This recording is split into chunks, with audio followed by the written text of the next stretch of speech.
Desde los inicios del tiempo, el mar ha sido el escenario más importante de la vida. En las aguas de los océanos aparecieron alrededor de 3.500 millones de años atrás los primeros organismos y algas unicelulares que dieron origen a la impresionante variedad de especies, animales y vegetales que después poblaron el mundo.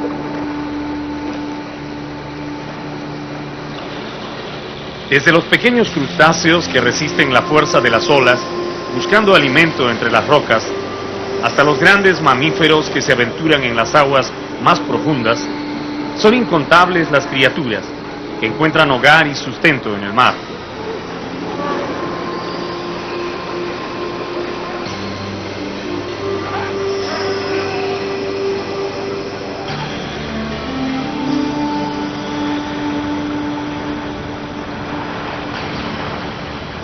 Las corrientes de afloramiento, la temperatura del agua y la cantidad de luz que recibe determinan la riqueza de un océano.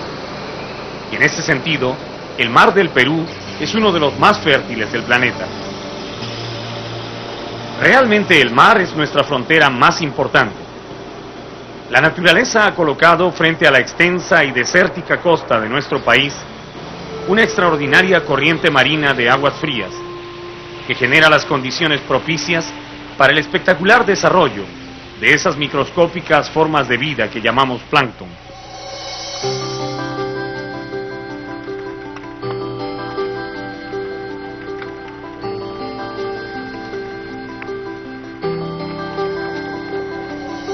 Todas estas partículas de color claro que saturan el agua y se mueven a capricho de la corriente son plancton y materia orgánica.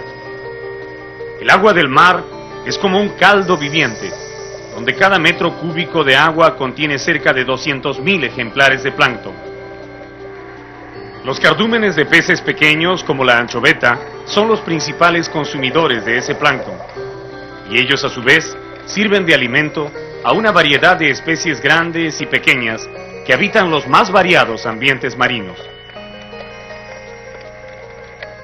La vida se reproduce incansablemente en las aguas del océano y da sustento a sus propias criaturas, al hombre y a los millones de aves que pueblan los cielos y anidan en las desnudas rocas de las islas.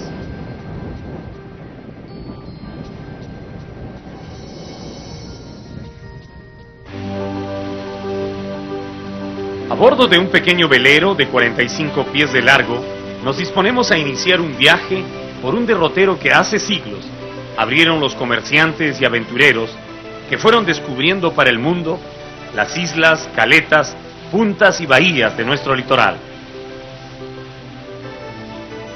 Será una larga ruta de más de 2.800 kilómetros de largo por la extensa frontera del Perú con el Océano Pacífico.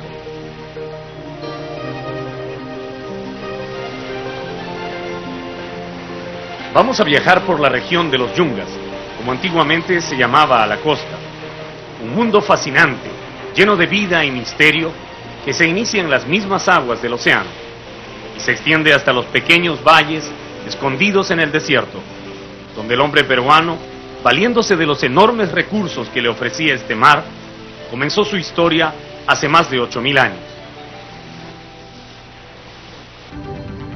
Iniciamos nuestra aventura marítima en el extremo sur del país, navegando sobre la corriente costera peruana, a la que también llaman corriente de Humboldt.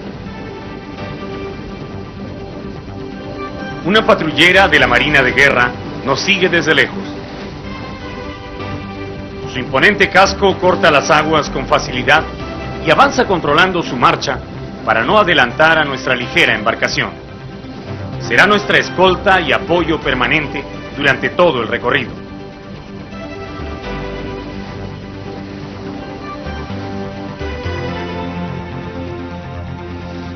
El viento del atardecer ciñe nuestras velas y el mar del sur se agita en grandes tumbos cuando nos vamos acercando a Punta Coles, un promontorio de tierra ubicado a 4 millas del puerto de Hilo, que será nuestro primer destino en la ruta.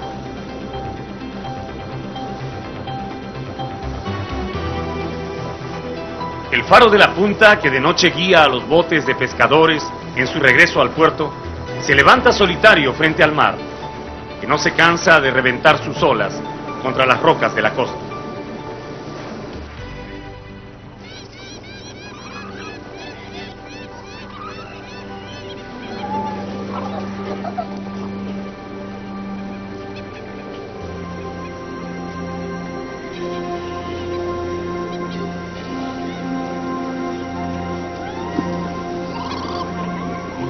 El aire del amanecer ya está lleno de gritos, graznidos y roncos bufidos, cuando nos levantamos para conocer la punta y subimos a unas suaves colinas, desde donde queremos observar el paisaje.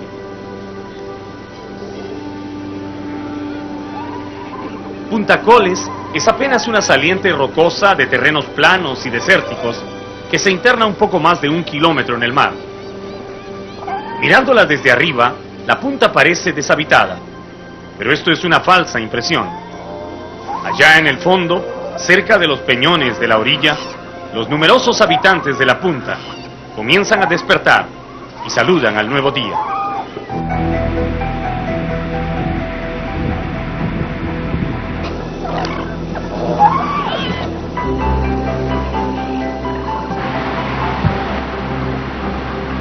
Los que nunca en su vida han visto a un ejército de guanayes empezando su ritual de las mañanas, no pueden siquiera imaginar lo que es esto.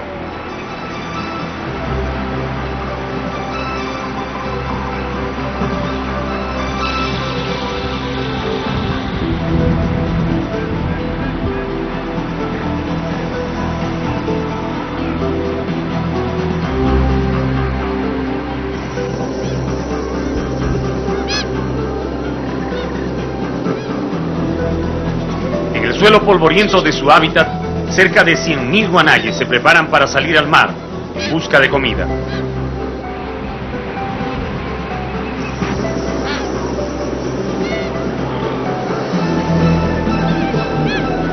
Son una masa compacta, ondulante, que parece un solo cuerpo en movimiento.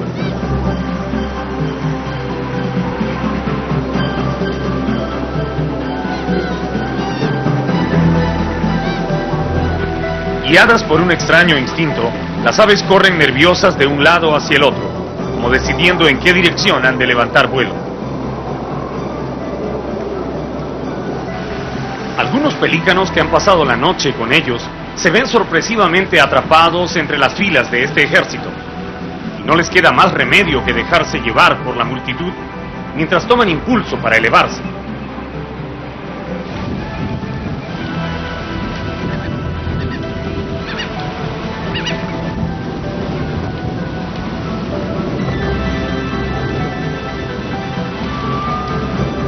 De repente, como siguiendo una orden silenciosa, los guanayes baten las alas con fuerza y comienzan su despegue en ráfagas sucesivas,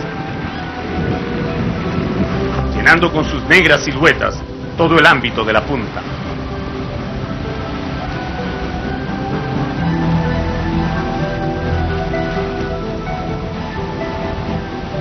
Pero las bandadas no se dirigen inmediatamente a las zonas de pesca. Luego de dar 1 o 2 vueltas sobre la punta, vuelven a aterrizar en las playas y salientes rocosas para cumplir escrupulosamente con su baño matinal, sin el cual no se sienten cómodas para volar al mar abierto en busca de su alimento.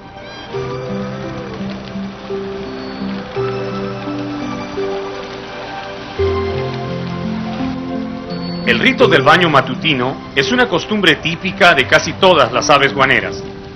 Esto les permite quitarse de las plumas los restos de comida, excrementos y polvo que acumulan al vivir en colonias tan apretadas. Pero sobre todo, las libera de los molestos chuchuis, piojos pequeños y garrapatas que proliferan por miles en el polvo de sus zonas de descanso.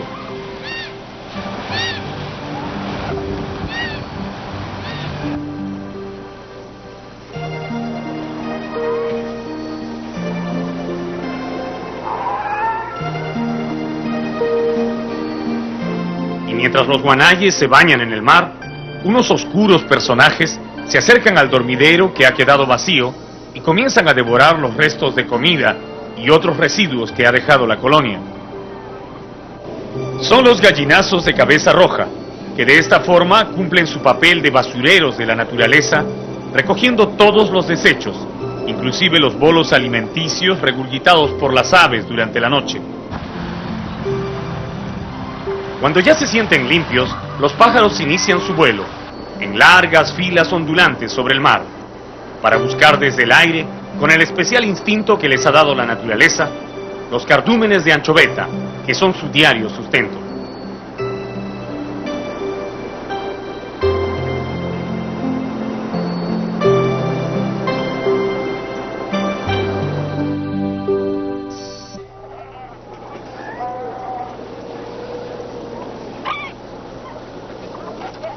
El sol ya ha calentado la mañana cuando nos acercamos a visitar otra comunidad animal, de las muchas que habitan la punta, y encontramos que la mayoría de sus integrantes todavía están durmiendo.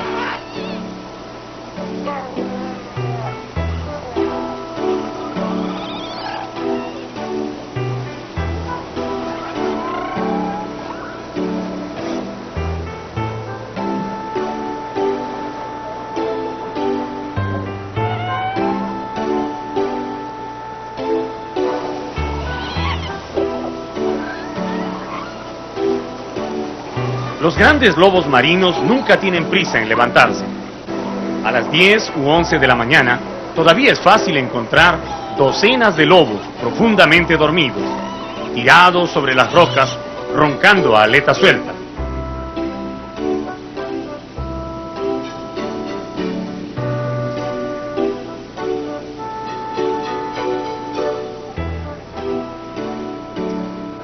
Pero lo que más llama la atención son los increíbles sitios que escogen para dormir. Rocas resbaladizas, precipicios y hasta pequeños picachos, desde los cuales una caída en la noche podría ser muy dolorosa.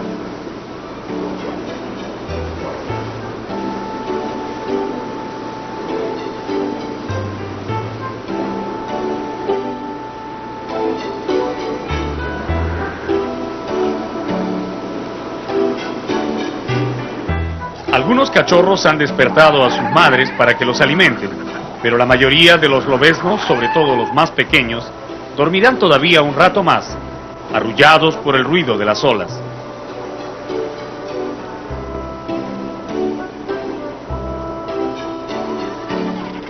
El periodo de lactancia de estos animales varía entre 6 meses y 3 años, dependiendo de las condiciones ambientales al momento del destete. Si la pesca es abundante en el mar, los cachorros se independizarán más pronto.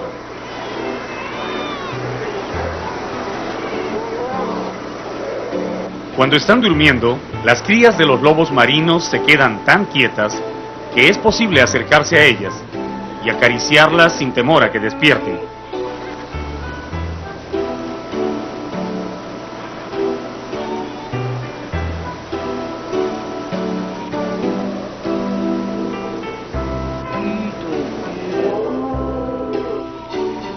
Pero hay que tener mucho cuidado, porque los padres vigilan, y no es raro que un gran macho de 200 kilos de peso se enfrente al intruso que molesta a su cachorro.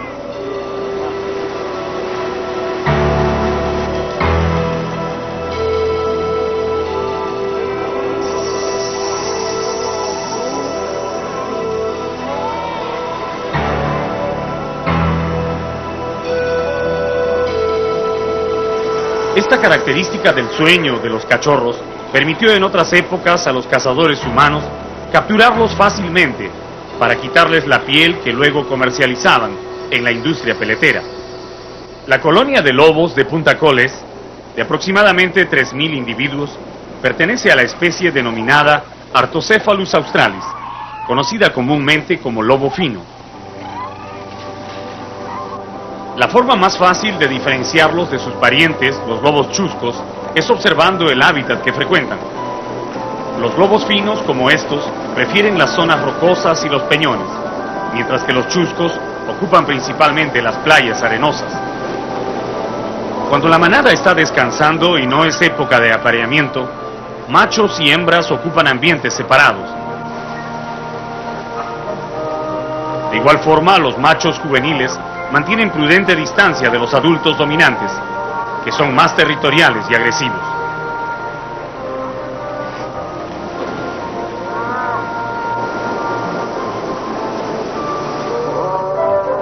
Las madres con sus cachorros hacen una vida independiente, sobre todo en la época de la lactancia, cuando los lobitos comienzan a recorrer los dominios de la colonia y se preparan a aventurarse en el mar.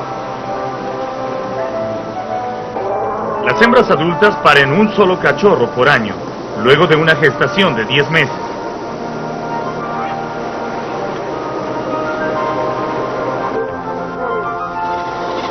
El momento más emocionante del día es cuando las madres llaman a sus lobeznos desde el agua, animándolos a nadar con ellas.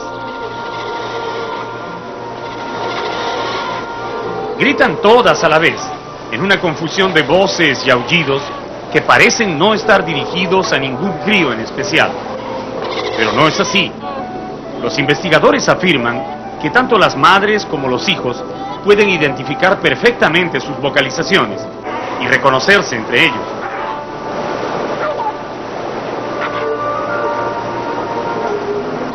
A pesar de que será en el agua el medio donde pasarán la mayor parte de su vida, los lobitos se resisten a abandonar la seguridad de las rocas donde nacieron.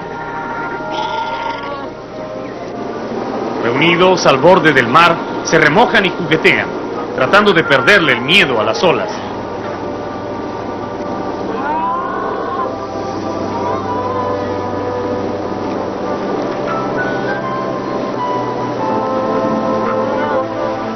Otros prefieren nadar en pequeñas piscinas naturales, alejados de la braveza del mar.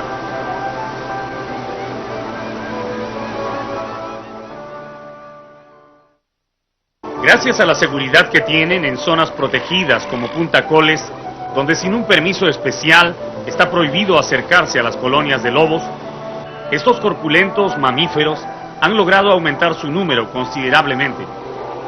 Y si bien muchos pescadores se quejan del daño que ocasionan a sus redes cuando se encuentran con ellos compitiendo por la pesca en el mar, es necesario recordar que los lobos tienen tanto derecho a la vida como los hombres y a buscar su sustento en el mar.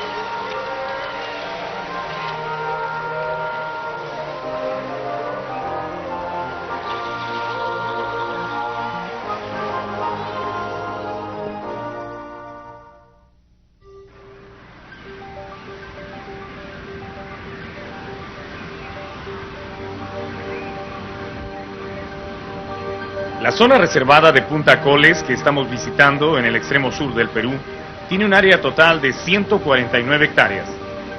Y las especies animales que viven allí se han dividido el territorio según sus preferencias. Los ejércitos de guanayes ocupan las colinas bajas y con fuerte viento, que les permiten salir volando con facilidad. Los lobos marinos se ubican en las grandes playas rocosas, y los pelícanos, que constituyen el tercer grupo en importancia en esta reserva de vida, se acomodan en las áreas planas donde les resulta más fácil hacer su aproximación desde el mar y sus aterrizajes. Los pelícanos, a los que en el Perú también les llaman alcatraces, son la especie de mayor tamaño del grupo de las aves guaneras. Se les encuentra en toda la costa del Perú, reunidos en colonias numerosas, donde a veces se observa la presencia de algunos guanayes, que suelen acompañarlos cuando salen al mar en busca de alimento.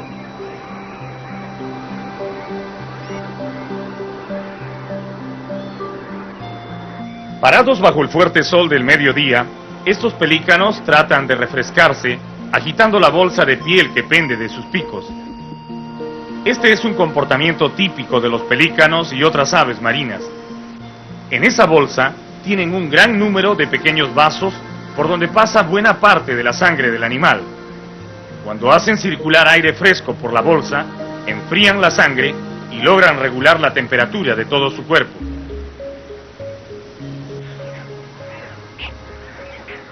Nuestra visita a Punta Coles coincide con la época de reproducción de los pelícanos y podemos observar sus nidos y los negros polluelos que nos recuerdan a antiguos pterodáctilos.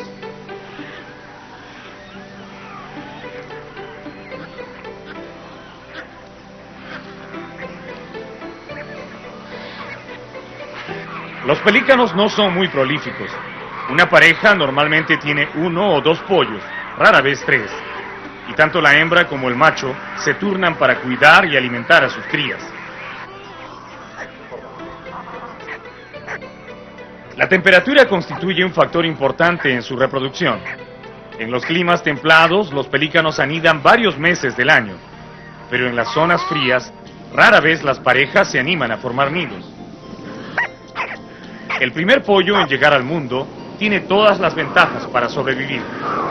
Crece y se alimenta mejor que los que le siguen y recibe más atenciones de los padres. Si los progenitores no consiguen suficiente alimento para toda su nidada, los más pequeños son los primeros en sufrir la escasez y usualmente mueren de hambre. Mirándolos agitarse en el nido hecho de plumas y guano, resulta difícil creer que estos oscuros y rollizos polluelos se convertirán más tarde en elegantes aves que dominarán los cielos marinos.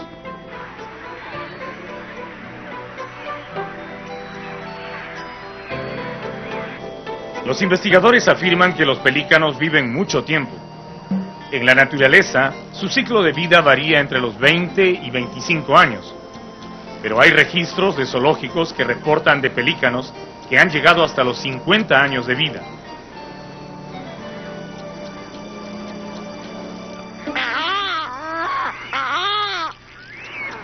Cuando se visita la colonia a mediodía, solo se puede encontrar a los padres empollando, los polluelos y los juveniles de plumón blanco y aspecto desgarbado, que se agrupan a tomar sol y ensayar sus alas preparándose para el vuelo. La mayoría de los adultos han salido muy temprano a la pesca y regresarán a media tarde con la comida para las crías. Los pelícanos juveniles que ya están llegando a la edad de volar suben a las partes más altas de la punta y se ejercitan concienzudamente todo el día, agitando vigorosamente las alas y dando pequeños saltos entre las rocas. Ellos son los que más alimento necesitan de sus padres para adquirir reservas de grasa y desarrollar la coordinación de sus músculos y nervios indispensables para el instante mágico del vuelo. En esta etapa de su vida, tanto los polluelos que todavía se encuentran en el nido como los juveniles tienen que enfrentar una durísima prueba a que los somete la naturaleza en el perímetro de su hábitat.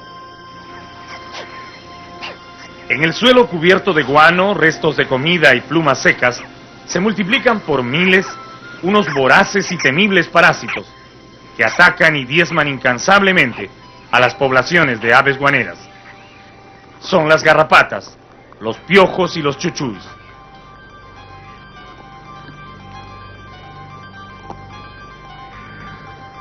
Basta caminar unos minutos sobre el terreno donde viven los pelícanos para sentir la presencia de las garrapatas, que pican con voracidad a cualquier criatura de sangre caliente que pise sus dominios. Los biólogos que nos acompañan en este viaje se ofrecen para recoger unos cuantos de estos ácaros para mirarlos de cerca. Y no les cuesta mucho trabajo reunir en muy poco tiempo una considerable cantidad de estos bichos que tanto daño causan a los indefensos pelícanos.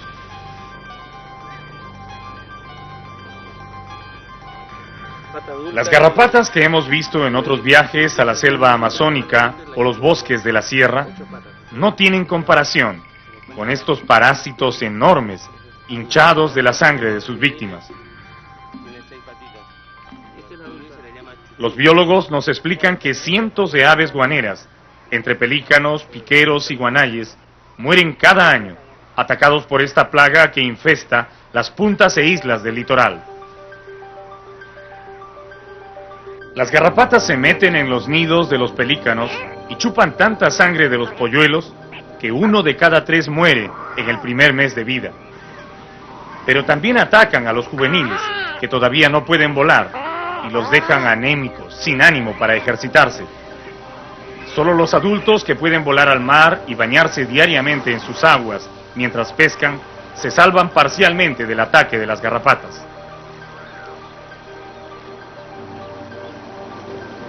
Mientras atendemos a estas explicaciones, varios de estos bichos comienzan a trepar por nuestros cuerpos y sentimos sus fuertes picaduras.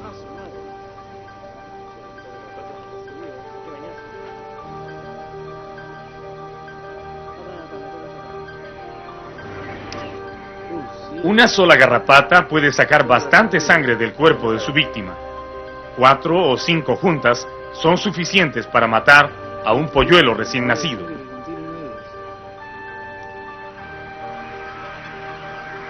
Los padres hacen lo posible por sacar los parásitos del cuerpo de sus crías, pero irremediablemente son muchos los pequeños que mueren en cada nidada. Observando las colonias de pelícanos, los investigadores descubrieron que no solo las garrapatas parasitan a estas aves. Hay otra plaga aún más terrible, que no solo les chupa la sangre, sino que también les dificulta comer. Son los piojos, que se meten en los picos de los pájaros desde muy pequeños y se quedan a vivir allí, formando colonias compactas que lesionan las partes delicadas de la boca del animal, produciéndoles mucho dolor al momento de engullir sus alimentos. Los piojos son tanto o más abundantes que las garrapatas y constituyen el principal problema contra el que luchan los encargados del control de plagas en las reservas guaneras. Durante años los investigadores se preguntaron si habría alguna forma natural de controlar estos ectoparásitos que disminuyen drásticamente la población de aves y afectan la producción de guano en las puntas e islas. Al principio se utilizó lanzallamas para quemar los escondrijos de las garrapatas, pero eso también reducía las propiedades químicas del guano como fertilizante. Luego se probó algunos insecticidas clorados, pero la operación resultó costosa y arriesgada para la salud de las aves. Finalmente, alguien tuvo una idea ingeniosa, que se puso en práctica y comenzó a dar buenos resultados. Utilizar lagartijas para atacar a los parásitos, lo que se denomina un control biológico.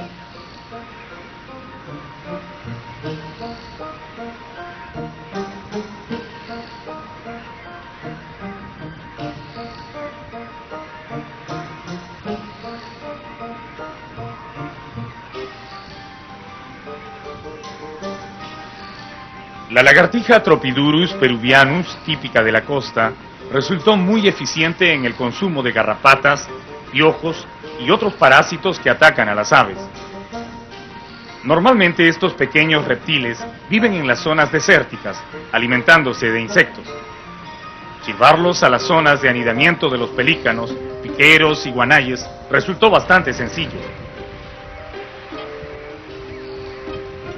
Los administradores de las zonas guaneras ordenaron construir muros de piedra desperdigados en la punta que sirvieran de refugio y asilo a las lagartijas, para que se puedan reproducir y abrigarse de la temperatura excesiva. Cuando quedó demostrado que las lagartijas podían controlar a los enemigos naturales de los pájaros, los trabajadores de la compañía administradora del guano, que luego se convertiría en Pescaperú, comenzaron a capturar cientos de lagartijas en los desiertos, para trasladarlos a las islas donde están las mayores poblaciones de aves guaneras.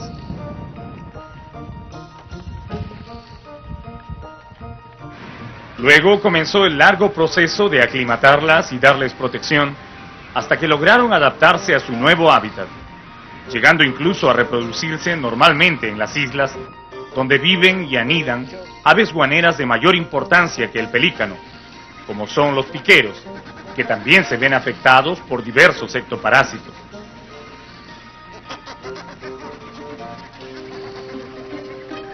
El doctor Demóstenes Cabrera, biólogo con más de 30 años de experiencia en investigación sobre este tema, que inició el traslado de las lagartijas a las islas de piqueros, cree que ya se está logrando un equilibrio entre parásitos y aves guaneras. Una isla hemos estado sembrando de 10.000 a 15.000 lagartijas anuales, de los cuales hemos tenido que se han adaptado un 30-40% de esas lagartijas. Nosotros estamos ahora contentos porque cada día nos está saliendo mejor el resultado del control de las aves, y por un lado y por otro lado controlamos mejor los bioelementos que el guano tiene para proporcionar a la agricultura nacional.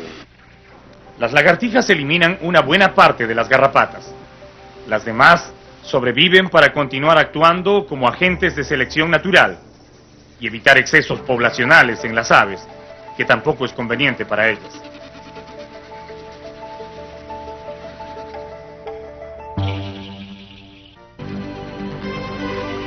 Es nuestro 10º día de navegación y nos estamos acercando a un nuevo destino, la Punta San Juan de Marcona, una importante reserva marina ubicada en el extremo sur del departamento de Ica, que alberga a numerosas especies animales, algunas de ellas al borde de la extinción.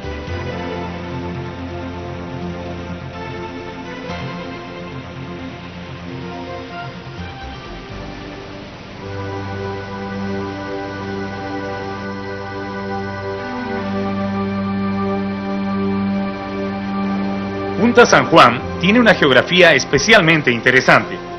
Casi todo el perfil de su costa está formado por grandes acantilados de más de 30 metros de alto, expuestos permanentemente a la erosión del viento y de las olas.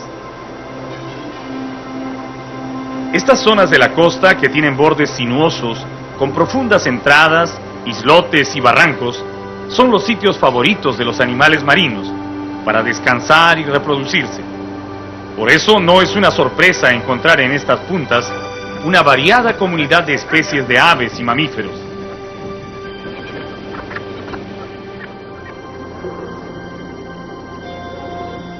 Pero San Juan de Marcona es un lugar único, porque aquí la naturaleza ha concentrado como en un último refugio a todos los animales que el hombre ha ido ahuyentando de otros parajes, otorgándoles un albergue tranquilo y protegido. Las primeras aves que dan la bienvenida al visitante son los alegres zarcillos. En San Juan viven miles de estos pájaros oscuros que a primera vista no parecen nada especial, porque cuando vuelan en bandadas solo se puede ver el color negro de su plumaje. Pero tan pronto se tiene la oportunidad de observarlos de cerca, recién se puede apreciar los hermosos colores y adornos con que los ha dotado la naturaleza.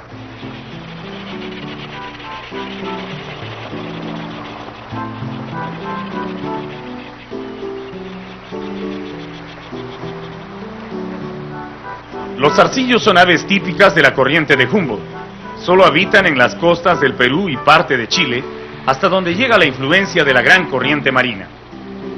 Los biólogos les suelen llamar gaviotines, porque a pesar de sus colores y tamaño más pequeño, los zarcillos son parientes de las gaviotas, y como ellas, pescan y anidan en las orillas rocosas y en las grietas de los acantilados. Los pescadores, que desde cientos de años los han visto revolotear en bandadas pegados a la costa, les han dado el nombre de zarcillos, por las curiosas plumas de color blanco que les adornan la cabeza como si fueran delicados aretes.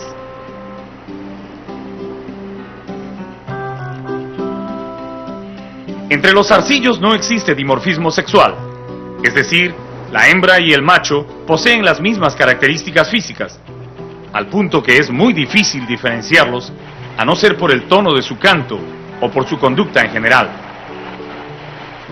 Cuando están en la época de apareamiento, los machos salen a pescar y llevan a la hembra que han escogido un pejerrey u otro pez pequeño, y se lo ofrecen como una invitación a la cópula. Si ella acepta el regalo, se establece la relación y la pareja no tarda en aparearse.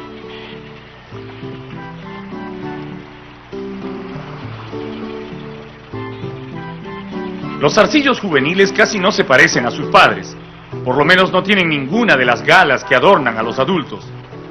De color plomo oscuro y patas cenicientas, tendrán que esperar la madurez sexual para que se coloreen los vistosos aretes, picos y patas que los harán verdaderos integrantes de la bandada. La zona de anidación de los zarcillos, sobre todo cuando hay polluelos, es defendida celosamente por los miembros de la colonia, que no permiten la aproximación de intrusos, aunque se trate de aves que no signifiquen riesgo para ellos.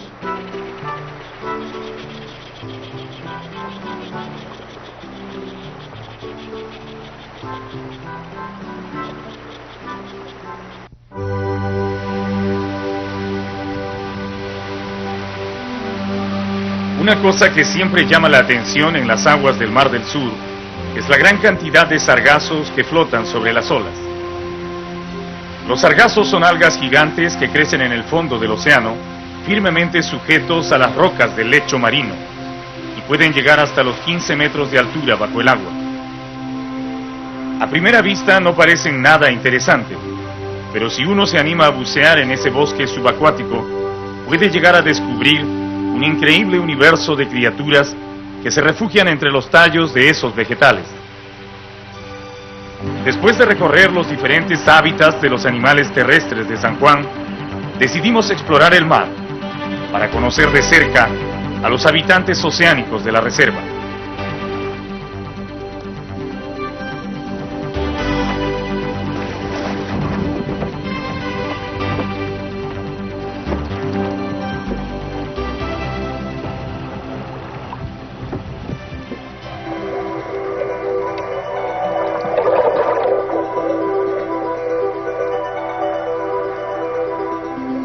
Lo primero que se observa al ingresar en estas aguas es una extraordinaria cantidad de partículas pequeñísimas de color blanquecino que flotan en todas partes, empujadas por la corriente.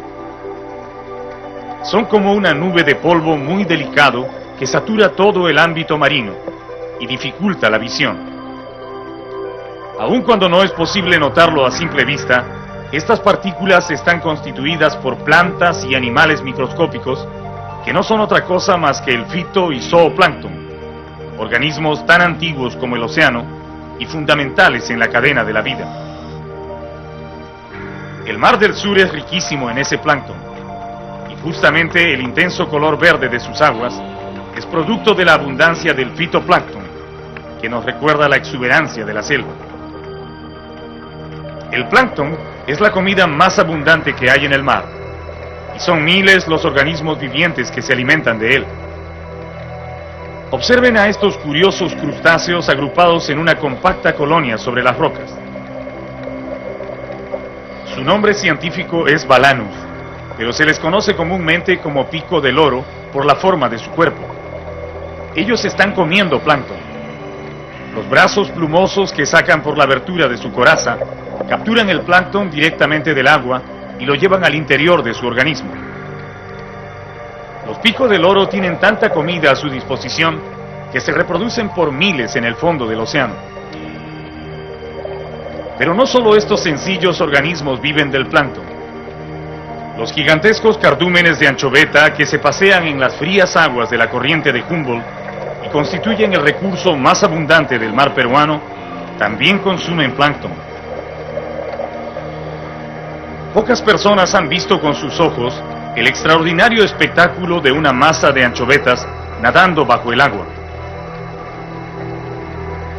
Es como si todo el mar estuviera saturado de peces que van y vienen nerviosos, filtrando plancton con sus branquias especializadas para este tipo de alimentación.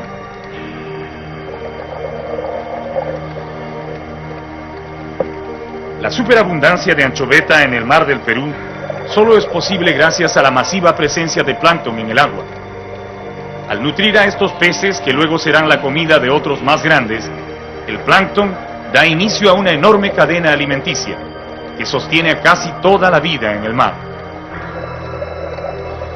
Iniciamos nuestra exploración acercándonos a los sargazos.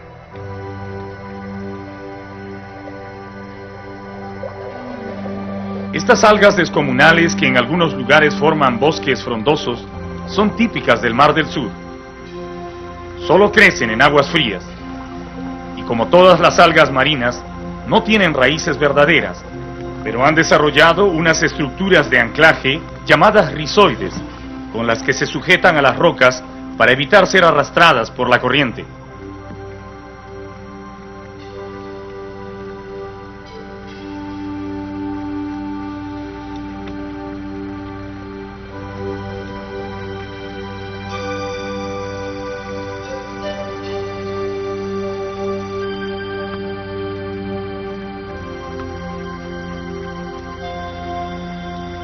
En la base de sus hojas, o frondas, como les llaman los biólogos, los sargazos tienen una gran cantidad de bolitas de 1 centímetro de diámetro, totalmente llenas de aire.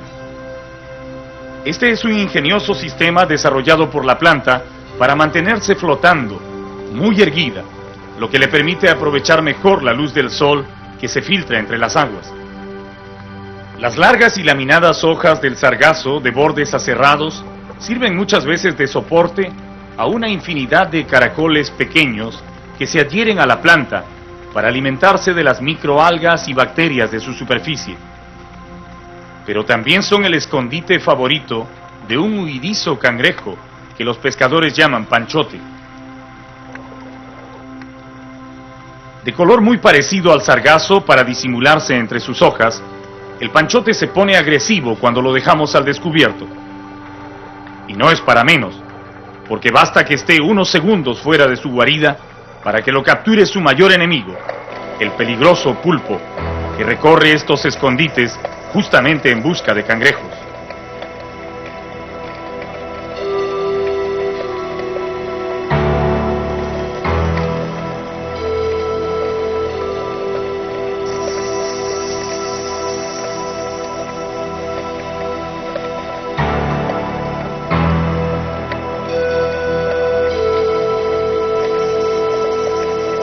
Cambiando constantemente de color para camuflarse en el medio en que se mueve, el pulpo es un silencioso y rápido cazador que puede nadar o arrastrarse suavemente sobre el fondo marino.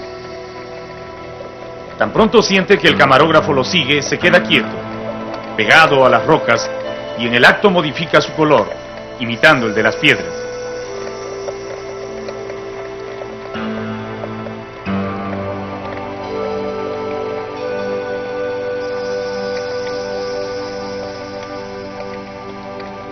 Ahora retoma su camino y se aleja de los sargazos para internarse en un paraje rocoso donde se pierde definitivamente.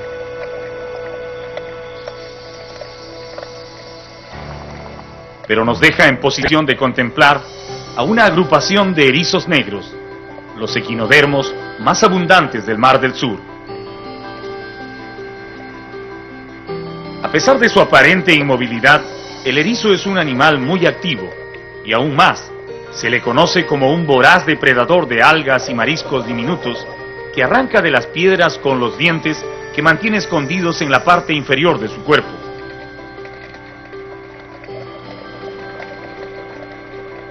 Una mirada más cuidadosa nos permite descubrir entre las espinas que recubren su cuerpo los numerosos pies ambulacrales, el medio de locomoción del que disponen todos los erizos para arrastrarse sobre las piedras. Este tipo de erizo no es comestible, porque tiene un sabor amargo, pero los otros, de color rojizo, que ya no abundan tanto en el mar, son muy buscados por los pescadores, que de tanto extraerlos, han disminuido peligrosamente su número. Algo especialmente interesante que descubrimos en el hábitat de los erizos es que las rocas sobre las que viven están llenas de unos huecos redondos, todos del mismo tamaño, que se ajustan perfectamente al cuerpo del animal y le sirven de guarida. Se podría pensar que es imposible que un organismo tan pequeño pueda excavar estos agujeros en la roca sólida.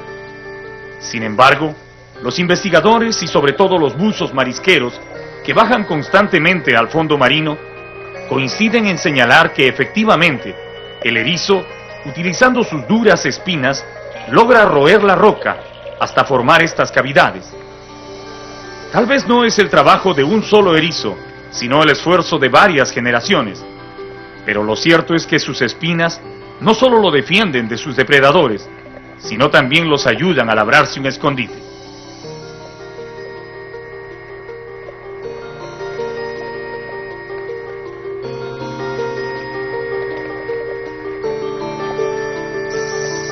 Al explorar el mundo submarino nos acercamos a uno de los lugares menos conocidos de nuestra patria. Las especies de flora y fauna subacuática nos sorprenden a cada metro que avanzamos, con sus brillantes colores, formas y curiosas adaptaciones.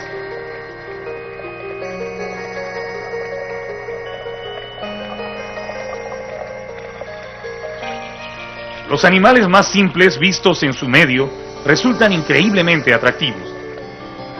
La vida en el mar es más abundante que en la superficie de la tierra y también más variada.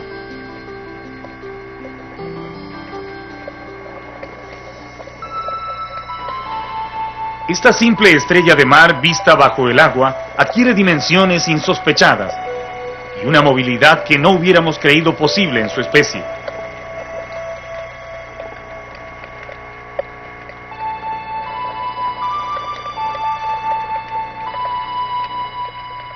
Los brazos de la estrella de mar son sus pies y sus ojos. Estos animales no disponen de ojos verdaderos como otros seres marinos más evolucionados. Solo distinguen vagamente la luz utilizando unas células fotosensibles situadas en el extremo de sus brazos.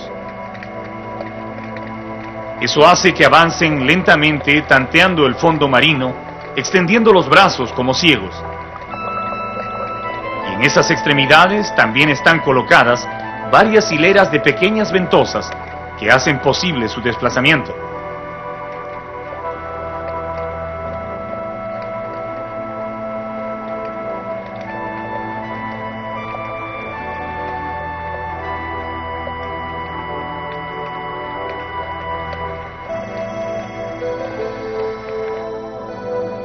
Pero su lerdo andar no les impide acercarse con seguridad hasta los erizos negros, a los que huele a distancia y captura con sus fuertes brazos para absorberles los órganos internos. Las estrellas también comen conchas y cualquier resto de carne descompuesta que encuentran en su camino. Aquí en el Mar del Sur hallamos dos especies de estrellas, la estrella gigante y la estrella Sol, que tiene un mayor número de brazos.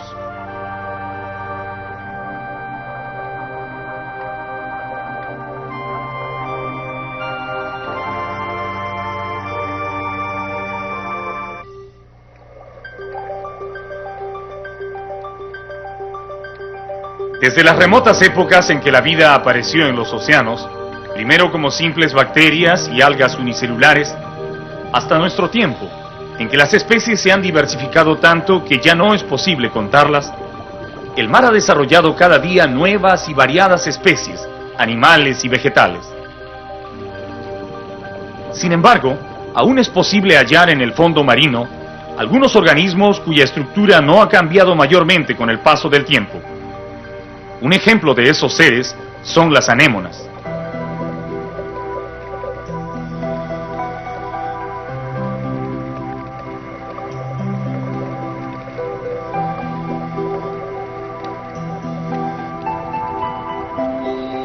Cuando uno las ve por primera vez, casi no tiene duda de que son flores o algún tipo de vegetal marino. Pero no es así. Las anémonas son animales primitivos que aparecieron en el umbral del tiempo y han ido evolucionando tan lentamente que no han logrado desarrollar cerebros. Funcionan solamente en base a reacciones instintivas y automáticas como respuesta a estímulos externos, lo cual les resulta suficiente para conseguir alimento.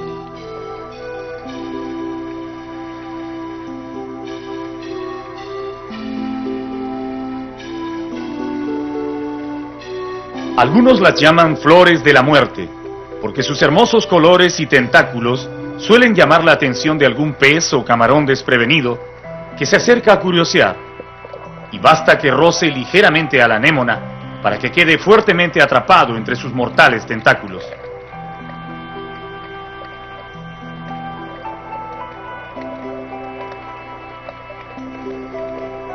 Las anémonas, a las que también les dicen actinias, crecen principalmente en las aguas poco profundas cercanas a la costa.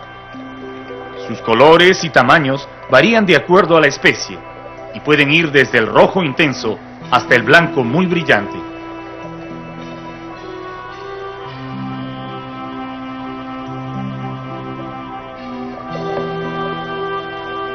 En algunos lugares del océano forman colonias tan apretadas que semejan un campo de flores bajo el agua.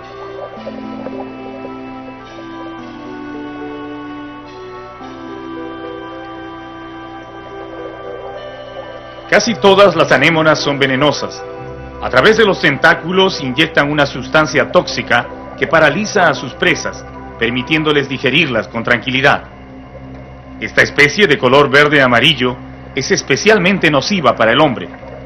Tan pronto se la toca, contrae sus músculos y expulsa unos filamentos cargados de una sustancia irritante que puede provocar ulceraciones o ampollas en la piel. Los buzos marisqueros las llaman cola de caballo, y en cuanto pueden tratan de mantenerse alejados de este animal, porque sus hermosos colores y delicados filamentos son un engaño mortal para los curiosos.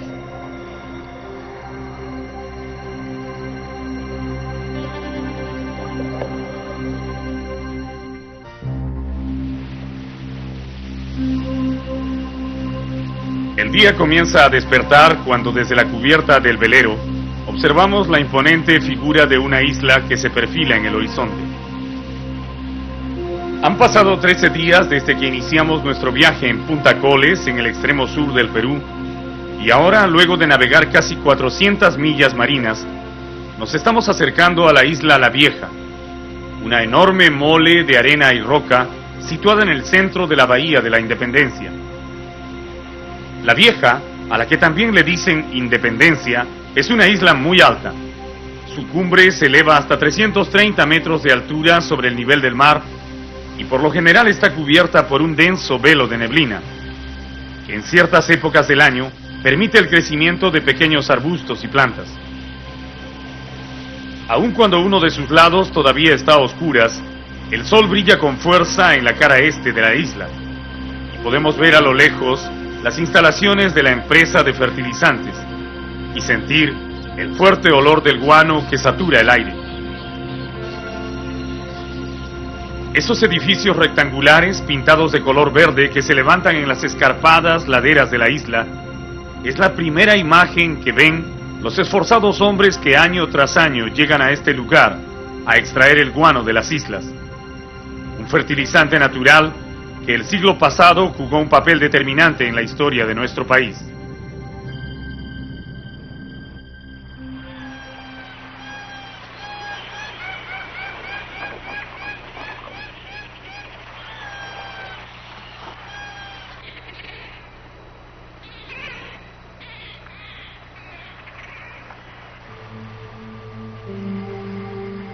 En la isla La Vieja viven permanentemente un puñado de hombres que actúan como guardianes de los campamentos y mantienen alejados a los extraños que no cuentan con un permiso especial para visitar el sitio.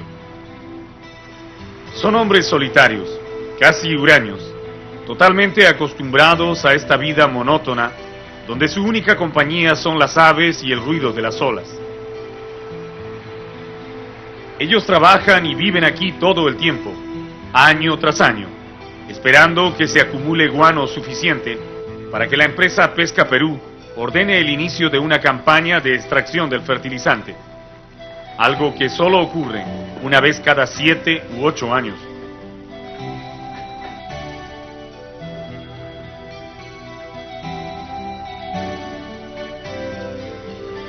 En esas largas temporadas de inactividad, el campamento guanero permanece en total silencio, visitado solamente por el viento salino que desgasta incansablemente las paredes y los muebles del interior. Tal vez el lugar donde la soledad resulta más notoria es el dormitorio común de los trabajadores del guano.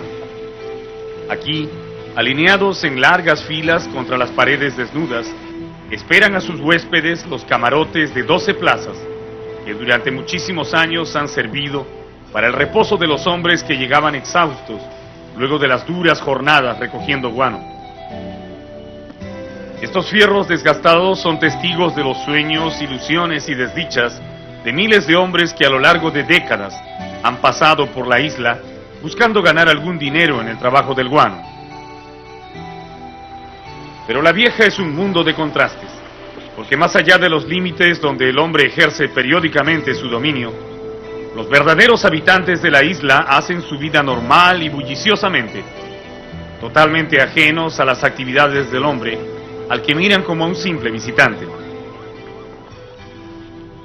Si observamos desde la parte más alta de la isla hacia el lado este, el paisaje no resulta mayormente interesante. Apenas se distingue la costa a unas 3 millas de distancia, y en la parte baja los campamentos de los trabajadores presentan un aspecto pálido y solitario. Y eso es todo. Pero si volteamos la mirada al otro lado, La Vieja nos muestra su verdadero encanto, lleno de vida y misterio. Esa mancha oscura que se agita sobre el terreno amarillento de la isla está formada por más de 300.000 guanayes, los responsables de la riqueza guanera de este territorio. Los guanayes son aves sumamente gregarias. Su sentido de autoprotección los induce a mantenerse muy juntos unos de otros, al punto que en cada metro cuadrado de terreno separan un promedio de 12 aves, prácticamente a un pico de distancia.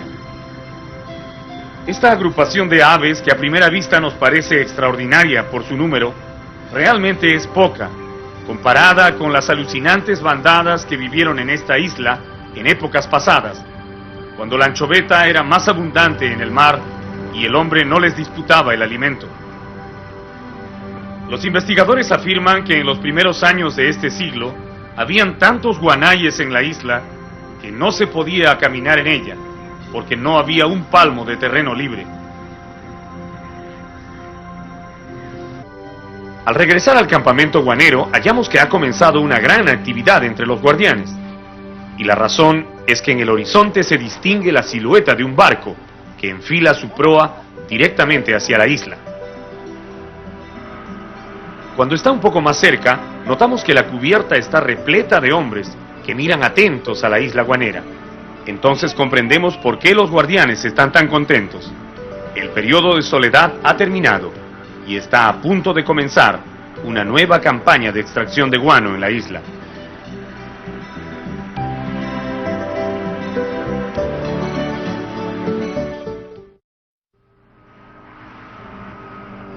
Los 300 hombres que vienen a bordo de este barco van a trabajar durante 5 meses en la isla. En su mayoría son campesinos que han sido contratados en las alturas de Yungay, en el departamento de Ancash, y otros, sobre todo los marineros y tripulantes, son oriundos de las tierras altas de Ayacucho. Muchos de ellos ya han trabajado en otras islas guaneras, pero un buen grupo viene por primera vez, y también este ha sido su primer viaje por mar.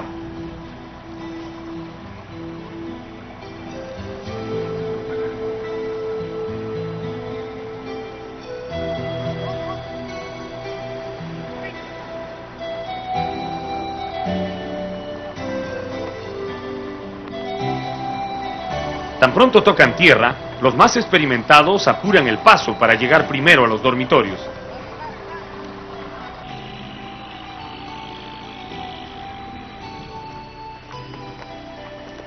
Ellos, que han venido antes, saben que es importante ocupar los camarotes de las primeras filas, que están más cerca de la puerta y se conservan en mejor estado. Aunque realmente no se sabe cómo hacen para reconocer cuáles están mejores o peores en medio de estos fierros oxidados que nadie ha utilizado en 7 años. Un guanay solitario que se había acostumbrado a tener el dormitorio para él solo, mira asombrado a este tropel de hombres que, armados de trozos de madera, limpian lo mejor que pueden el óxido de sus futuras camas.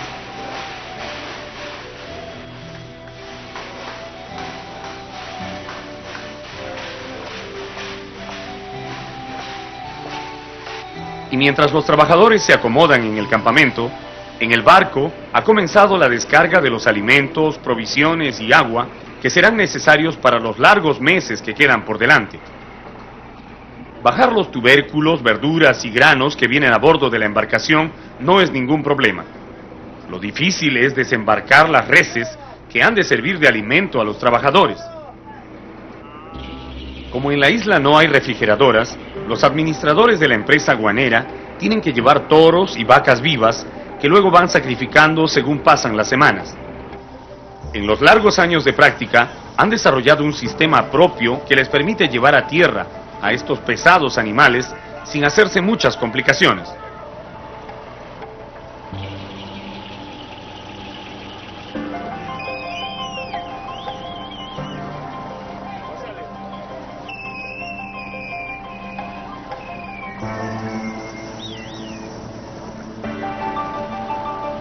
Nuestro camarógrafo submarino no resiste la tentación de sumergirse para ver cómo nadan estos animales. Y aunque el agua está bastante turbia, logra captar unos instantes del rápido y elegante braceo de las reses.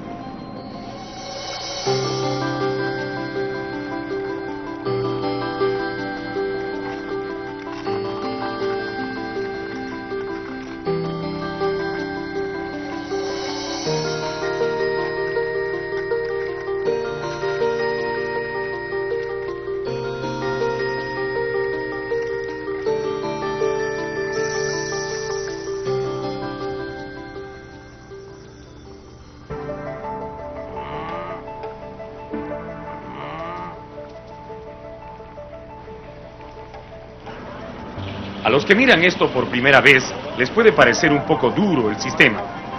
Pero esta es la forma como se ha venido haciendo desde el siglo pasado. Y todavía nadie ha propuesto un método alternativo para desembarcar un toro de 400 kilos en una isla que no tiene muelle.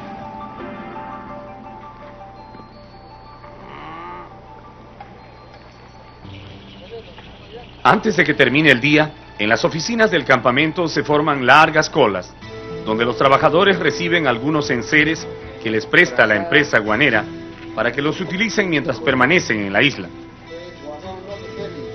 Cada hombre recibe un colchón, un tazón para los alimentos, cubiertos y un polo con el símbolo de Pesca Perú.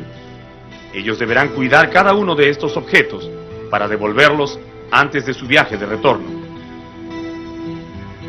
En la fila podemos observar que estas cuadrillas están compuestas por hombres de todas las edades. Hay jóvenes y viejos, novatos y experimentados, pero todos tienen un rasgo común. Son campesinos de las tierras altas del Perú, tal vez los más aptos para resistir el fuerte trabajo y las duras condiciones de vida de las islas guaneras.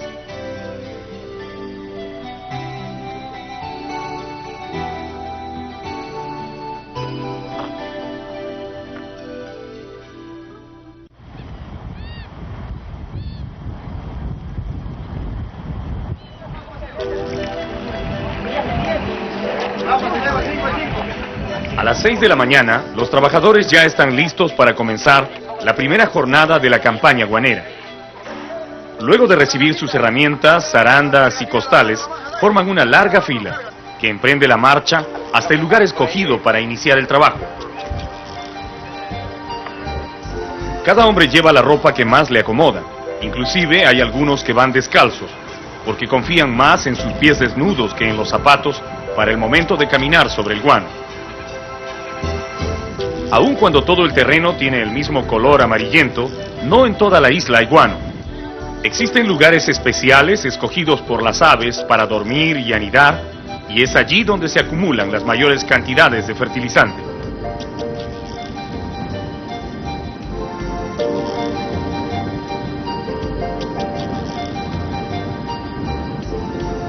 Como todavía es muy temprano, los guanayes no han terminado de despertar y aún se encuentran en tierra esperando que el sol caliente para salir a la pesca.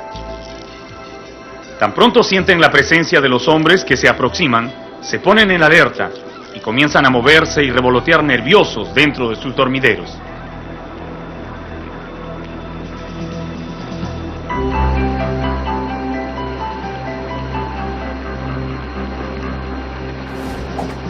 Súbitamente, como tocada por una descarga eléctrica, toda la colonia entra en actividad y se desplaza de un lado hacia el otro, primero lentamente y luego en frenéticas oleadas que semejan el avance y retroceso de un ejército en la batalla.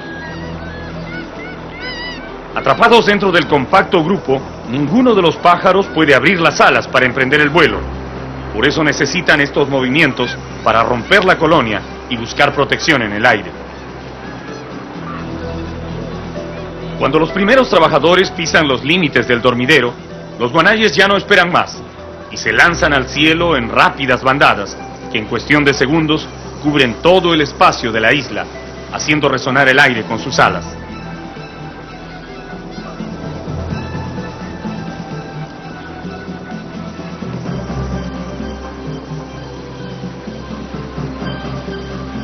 A pesar de que en el cielo parece que ya no hay más espacio, las aves siguen despegando de su hábitat. Solo se quedan en tierra los adultos que están anidando y algunos cientos de remolones que al parecer ya están habituados a la presencia del hombre y no ven ninguna razón para interrumpir su descanso. Para apurar a esos últimos, el administrador de la campaña en persona entra en los dormideros y los obliga a marcharse. Al fin y al cabo, después de que se limpie el guano, tendrán 7 años más para dormir con tranquilidad.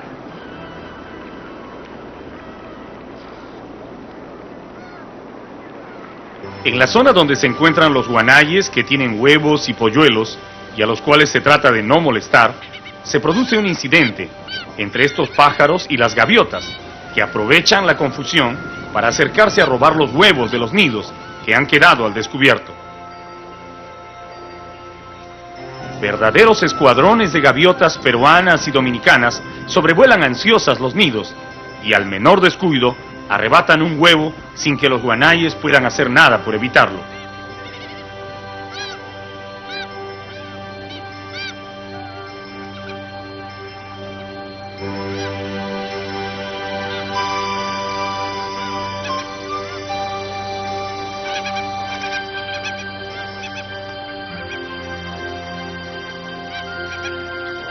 El guanay no es un ave de carácter agresivo.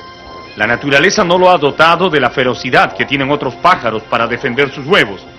Por eso, tanto las hembras como los machos de esta especie se limitan a mirar impotentes a las voraces gaviotas que se llevan los huevos por docenas.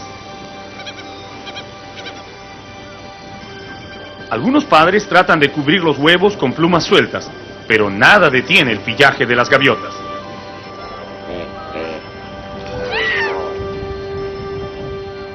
Hace cientos de años, en la época colonial, cuando en estas islas vivían 3 o 4 veces más guanayes que ahora, eran los hombres los que venían a llevarse por miles los huevos de estos pájaros, para utilizarlos en las construcciones.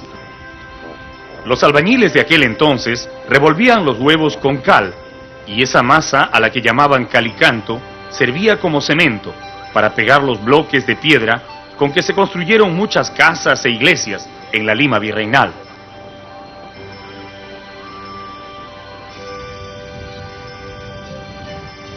Cuando la pajarada, como dicen los trabajadores, ya ha terminado de marcharse, recién se puede ver, como en un paisaje lunar, los incontables nidos de los guanayes, que cubren toda el área del dormidero. Estos nidos que las aves construyen todos los años, unos sobre otros, están hechos con una mezcla de plumas y excrementos, que constituyen el más efectivo fertilizante que conoce el hombre.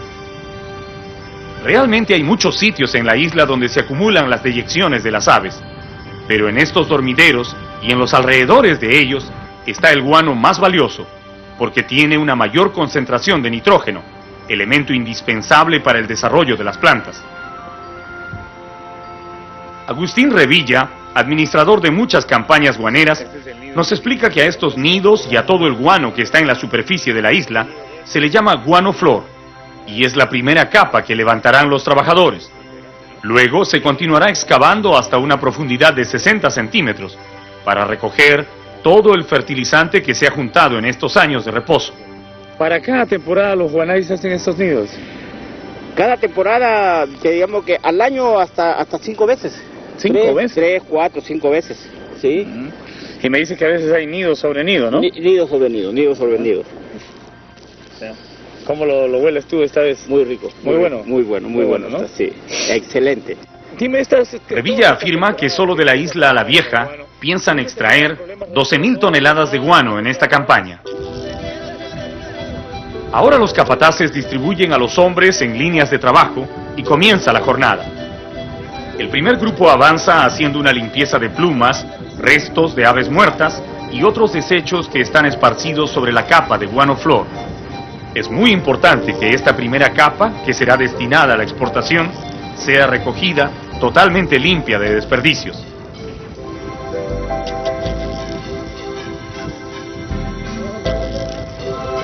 Luego entran en acción los hombres de pico y pala, que no pararán hasta dejar limpio de guano cada metro cuadrado de la isla.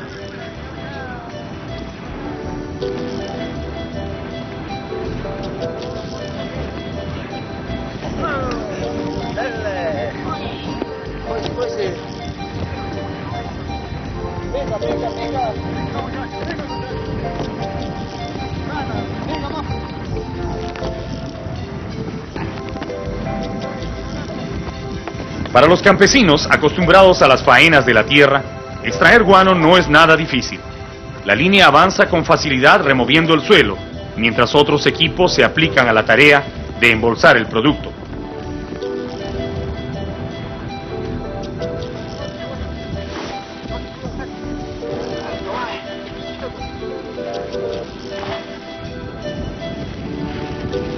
¿Cuál es su nombre, señor? Me llamo Tomás Zamudio Huerta. ¿De dónde es usted? Estos nosotros de Yungay. ¿Yungay? Sí. La mayor parte de los trabajadores que vienen aquí son de Yungay, ¿no? De Yungay y de Caras venimos. ¿Y cómo así? ¿Por qué es esa tradición? No, aquí venimos así gracias acá a este trabajo. Aquí en este trabajo nosotros ahorramos la plata.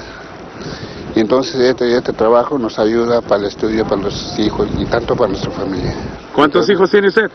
Yo tengo 6 hijos, pero en cambio con mis 2 hijos estoy acá. ¿Le parece muy duro este trabajo? ¿O igual que la chacra nomás? Ah, igualito es. Una persona cuando se está acostumbrada de trabajo es igual, cualquier trabajo. ¿Cómo se llama usted, señor? Jesús Bautista Cabezas. ¿De dónde es? Yo soy de Ayacucho. Cuando termina la campaña, ¿cuánto dinero más o menos tiene líquido para llevarse a su casa? ¿Con cuánto dinero regresa? Más o menos tenemos 2.500, o sea, hasta final de campaña. ¿Cuántos meses significa eso? O sea que son 12 meses. El guano de las islas es un fertilizante que los hombres peruanos han utilizado desde hace muchísimo tiempo para abonar sus campos. La historia señala que los antiguos mochicas, en la época preincaica, ya explotaban el guano de las islas, empleando prisioneros de guerra, y sabían perfectamente sus propiedades como fertilizante. Los cultivos de toda la costa y los Andes se abonaban con este producto cuando llegaron los conquistadores españoles, y la poca agricultura que ellos hicieron también tuvo al guano como principal nutriente.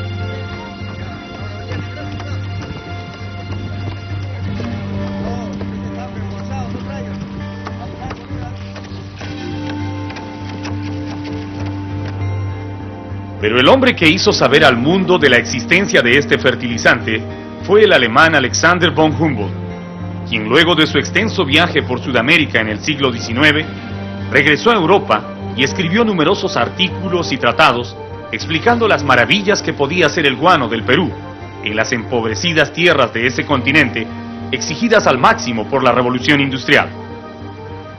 El boom del guano comenzó en el Perú alrededor de 1849 y llegó a su fin en 1879 en el umbral de la guerra con Chile.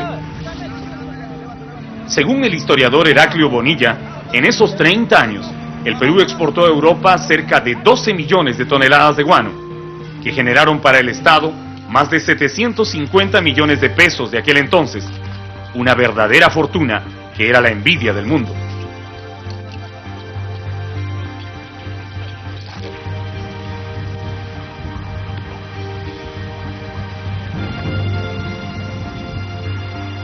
Con el producto de ese dinero se construyeron algunos ferrocarriles y se pagó parte de la deuda de la independencia. El resto se despilfarró de manera inexplicable, al punto que cuando terminó el apogeo del guano, el país seguía tan pobre como antes. En ese tiempo de bonanza, miles de ciudadanos chinos, traídos con engaños desde su país de origen, fueron esclavizados para trabajar el guano, y otros cientos de pobladores de la isla de Pascua, frente a Chile, también sufrieron esclavitud haciendo este duro trabajo.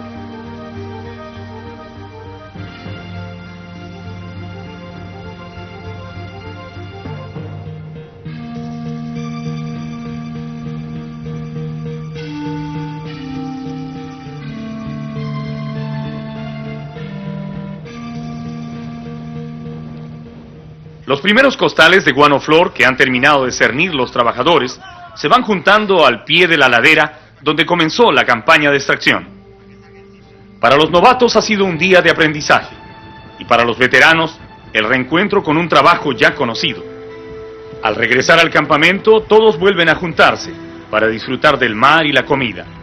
El primer día de lo que será una larga estadía en la isla ha terminado. Gracias a su esfuerzo, miles de toneladas de guano seguirán fertilizando los campos de muchos agricultores, tanto en el Perú como en las tierras al otro lado del océano.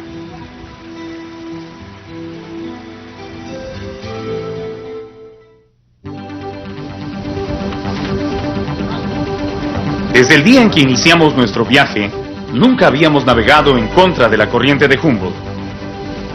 Los hombres de la Marina de Guerra, que siguen pacientemente a nuestro velero en su rápido barco, nos recomendaron hacer la ruta siempre hacia el norte, para evitar el oleaje y los mareos. Pero en este corto trayecto desde las Islas Chinchas hasta la isla Sangayán, no queda otro remedio más que poner rumbo sur y enfrentar a la corriente marina que sacude el velero como a una cáscara de nuez. Felizmente el viaje no es muy largo y pronto la imponente silueta de la isla aparece a la izquierda del velero, protegiéndolo del viento y la corriente. Hay una sola razón por la que hemos decidido acercarnos a la isla Sangayán. Cuando María Rostorovsky nos contaba que en las leyendas de los antiguos peruanos eran los lobos marinos los encargados de acompañar a las almas de los difuntos en su viaje al otro mundo, pensamos que tal vez debería existir una relación amistosa entre los hombres y los lobos en ese tiempo. ¿Pueden ser compañeros los grandes lobos y los seres humanos? ¿Qué pasa cuando el hombre se mete en los dominios marinos de los lobos? ¿Es atacado o puede ser recibido como amigo? En el equipo sabíamos que hay una sola forma de averiguarlo: saltar al mar frente a los roqueríos de Sangayán y nadar hacia los lobos. Ellos nos darían la respuesta.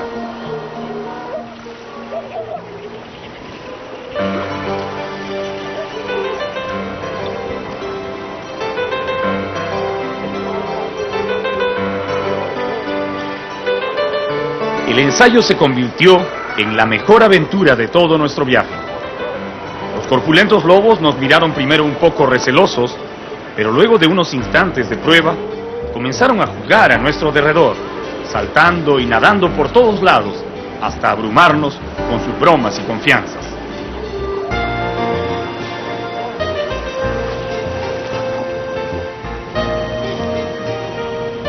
Definitivamente, de todas las aventuras que puede vivir un viajero de la costa, ninguna se compara con la singular sensación de nadar junto a los lobos marinos.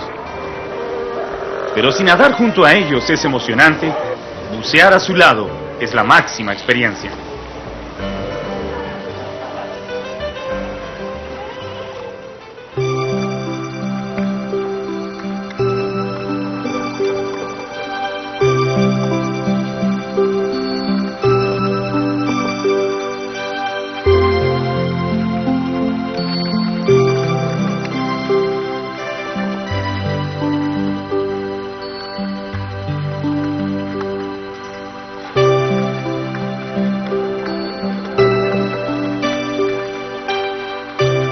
En su hábitat acuático, los lobos son totalmente diferentes a como se les ve en tierra. Bajo el agua, parece que el peso no existiera para ellos. Se mueven con una libertad increíble, con impulsos ágiles y acrobáticos que llevan sus cuerpos a través del agua con una suavidad y armonía inimitables.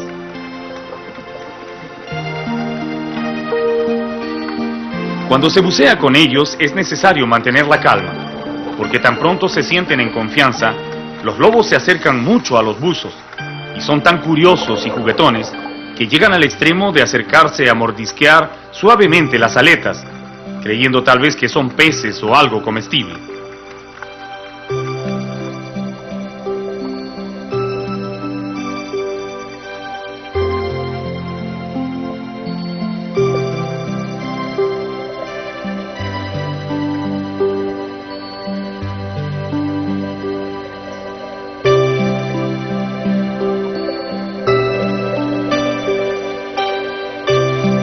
Aquí hay uno que no resiste la tentación de olfatear y pegarle unos mordiscos a la cámara, sin ningún temor al hombre que se encuentra detrás de ella.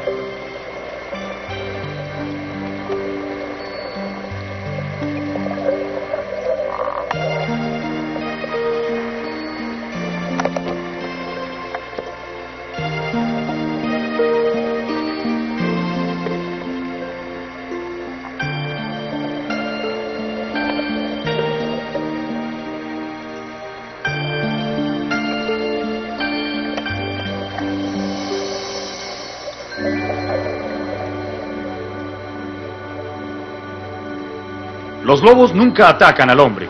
Parece que en el agua lo consideran un compañero más, al que hay que tratar con amabilidad porque no nada muy bien y necesita tantas cosas para sumergirse.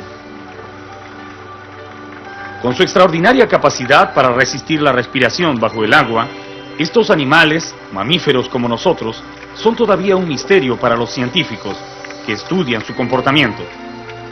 Hace unos años se descubrió que los lobos marinos, cuando duermen, lo hacen solo con la mitad de su cerebro. La otra mitad se mantiene alerta en previsión de cualquier emergencia, pero van alternando las zonas de actividad y descanso para que el reposo sea total. Otro misterio aún no resuelto en el comportamiento de los lobos es por qué la mayoría de ellos comen piedras. En sus estómagos, los investigadores han encontrado con frecuencia piedras lisas de regular tamaño que el animal traga a propósito, al parecer con la finalidad de eliminar parásitos internos o facilitar la digestión de los peces que devora. Los pescadores afirman que es para poder bucear mejor, como los plomos que utilizan los buzos. Tal vez es así, pero la verdadera razón solo la saben los lobos.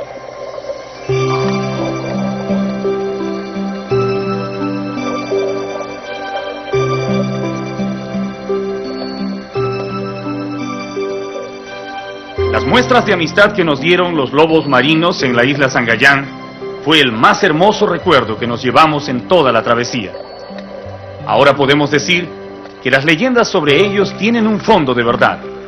Quizás no acompañan a los muertos en su viaje al más allá, pero son magníficos amigos en la vida.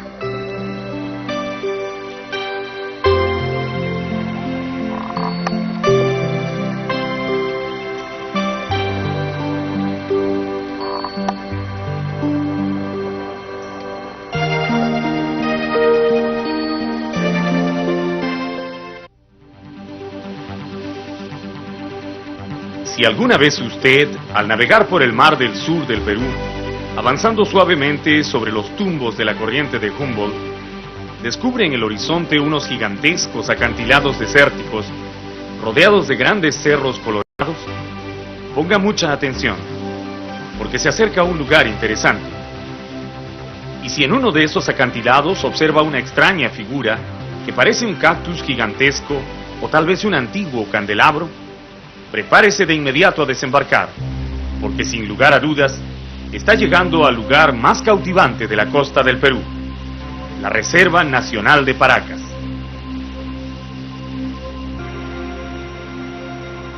Paracas es un sitio único en la extensa línea de costa de nuestro territorio. Aquí, el mar y el viento parecen competir en un interminable juego de modelar el perfil del continente.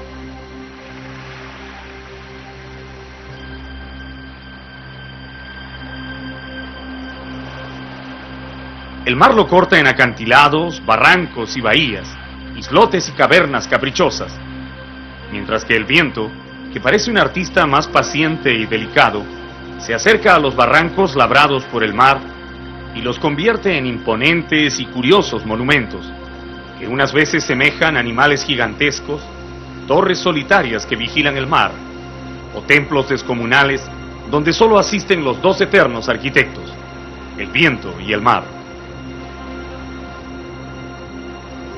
Los científicos que han estudiado la formación del suelo peruano no tienen ninguna duda en asegurar que hasta hace 2 millones de años atrás, todo el territorio de Paracas estuvo cubierto por el agua del mar. La reserva forma parte de un área que los geólogos llaman la Cuenca de Pisco, una región costera comprendida entre Pisco y Yauca, que en el periodo terciario era un ambiente marino donde vivían ballenas, delfines, focas y tiburones.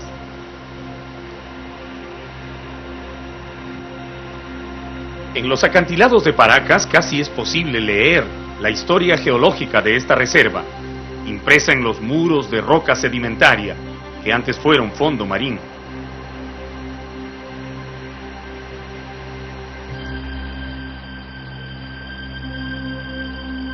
Desde esas épocas remotas hasta nuestros días, la erosión ha continuado transformando el paisaje, al punto que todo lo que se ve ahora no será igual dentro de unos cientos de años, y habrá vuelto a cambiar antes de un milenio.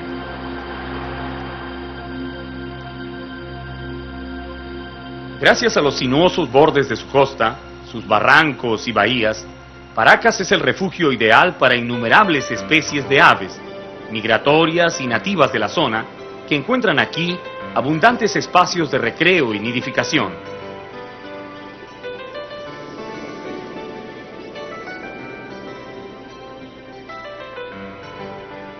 Muchos de estos pájaros llegan a nuestro país desde lugares tan alejados como el Círculo Ártico, la Tierra del Fuego o las Islas Galápagos.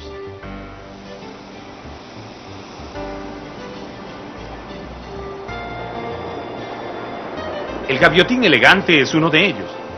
Oriundo de Baja California, en el sur de Norteamérica, este pájaro vuela más de 6.000 kilómetros para llegar a Paracas, a comer las abundantes lisas y pejerreyes de la zona.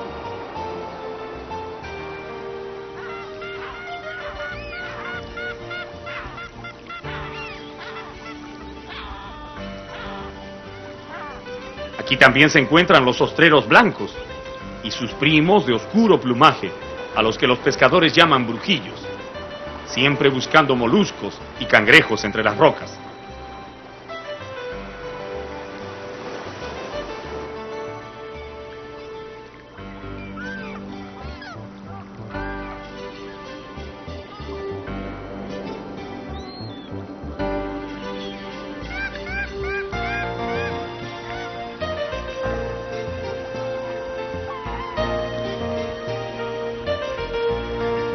En las bahías de poco fondo, ricas en microorganismos, se reúnen las coloridas parihuanas, que también son migratorias, pero ellas no vienen del extranjero, solo se trasladan desde las lagunas altoandinas a la costa en una migración interna que ocurre principalmente en el verano.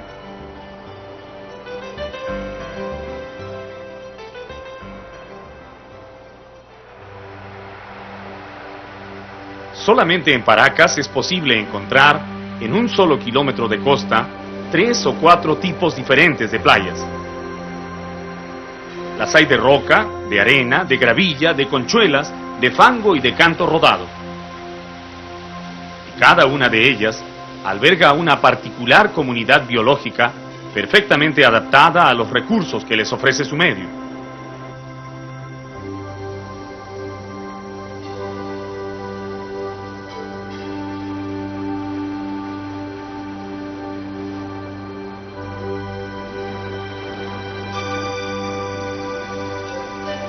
Sin lugar a dudas, las formaciones naturales de Paracas son las más curiosas de toda la costa.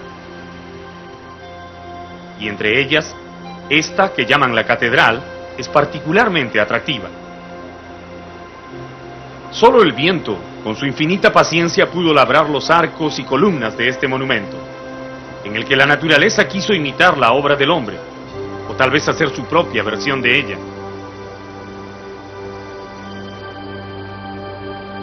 Ingresar al interior de la catedral es obligatorio en una visita a Paracas.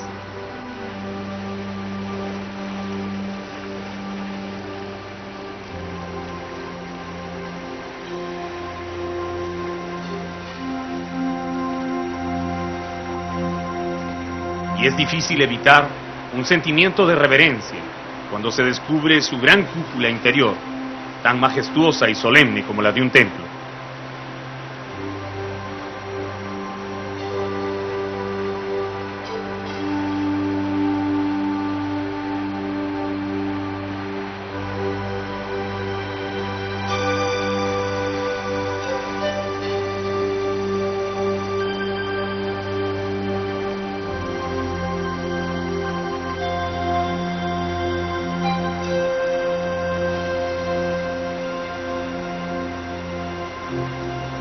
Entre las olas que golpean las bases de la catedral, es frecuente encontrar bandadas de zarcillos, pescando pejerreyes en un desafío constante a la braveza del oleaje.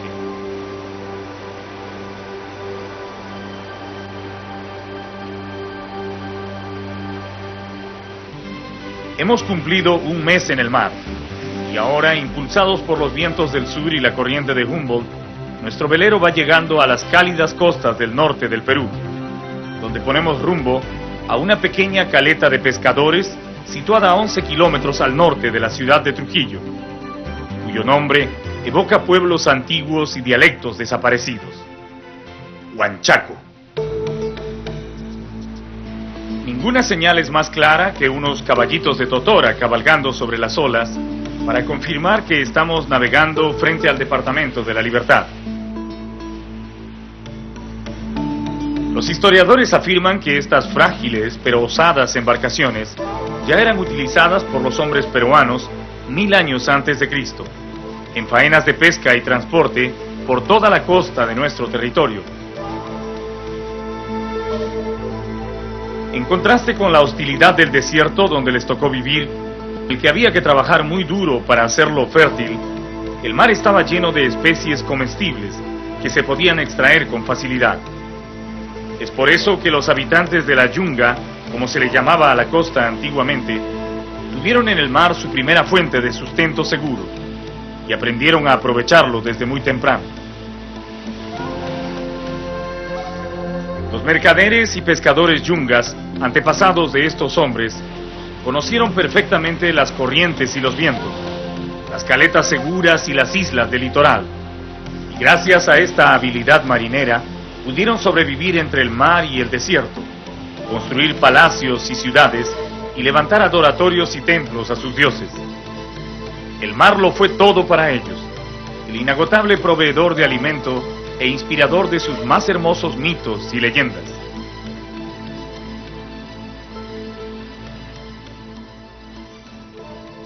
Cuentan las antiguas historias de los yungas que en la época en que los hombres recién aprendían a aventurarse en el mar, llegó desde el otro lado del mundo un gran señor rodeado de numeroso cortejo. Su nombre era Taikanamo y había cruzado el océano en grandes balsas hechas de totora que tan pronto llegaron a la costa dejaron salir a sus muchos acompañantes, quienes cantaban y bailaban alrededor de su señor proclamando su poder y gran sabiduría. Esos viajeros del mar se asentaron en los pequeños valles que cortan el desierto y dieron origen a los Chimú, un pueblo que después llegó a dominar toda la costa norte. El origen marino de esa nación que prevaleció en la costa por más de 300 años se vio reflejado en cada una de las construcciones que dejaron sobre el desierto, y principalmente en Chanchán, la ciudad capital del reino, cuyos restos aún desafían el tiempo.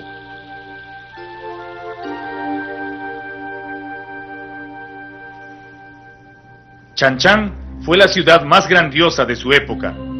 Estaba totalmente construida en barro y en su tiempo de mayor esplendor albergó cerca de 60.000 personas que vivían entre sus laberínticos pasillos, mansiones y templos.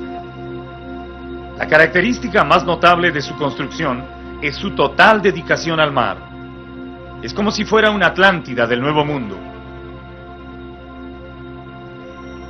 Cada uno de los muros, portadas y divisiones interiores están decorados con figuras de animales marinos, herramientas de pesca y escenas de navegación.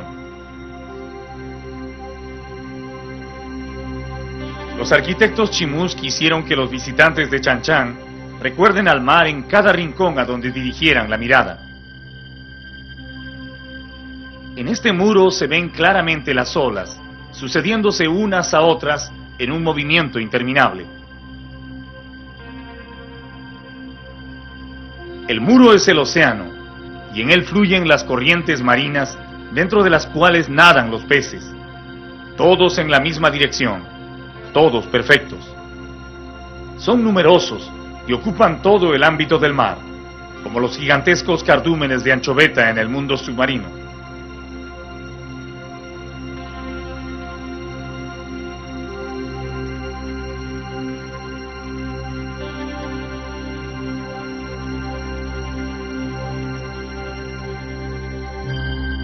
En las bases del muro se alinean los asumitos, mamíferos parecidos a la nutria de mar, que según las crónicas eran muy abundantes en la costa norte en otro tiempo, y que probablemente acompañaban a los pescadores chimús en sus salidas al mar, como hoy lo hacen los lobos marinos, nadando detrás de las embarcaciones de pesca artesanal.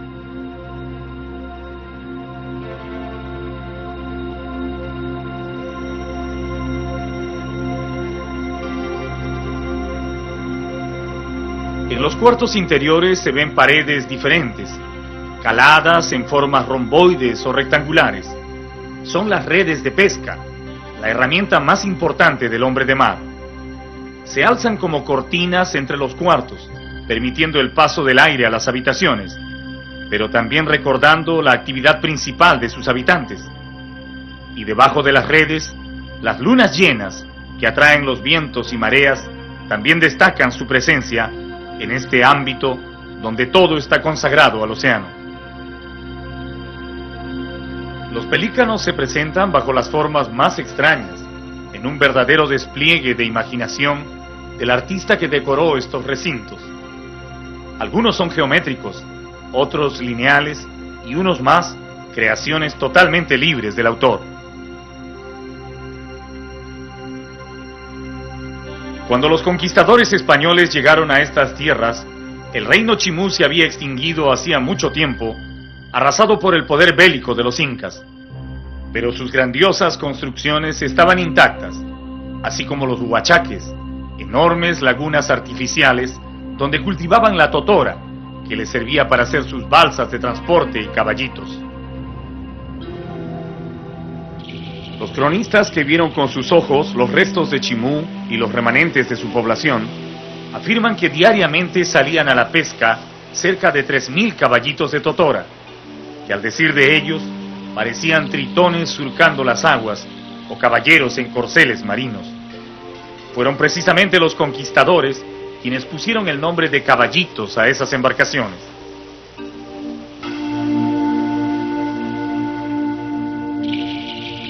El paso del tiempo ha ido deteriorando los lujosos templos y ha tirado abajo los palacios. Los huachaques donde crecía la vital totora se han llenado de tierra, haciéndose inservibles. Pero la costumbre de construir los caballitos y llevarlos al mar no ha terminado, porque la sostienen los descendientes de los antiguos súbditos del reino, que han sobrevivido al tiempo, como los muros de Chan Chan.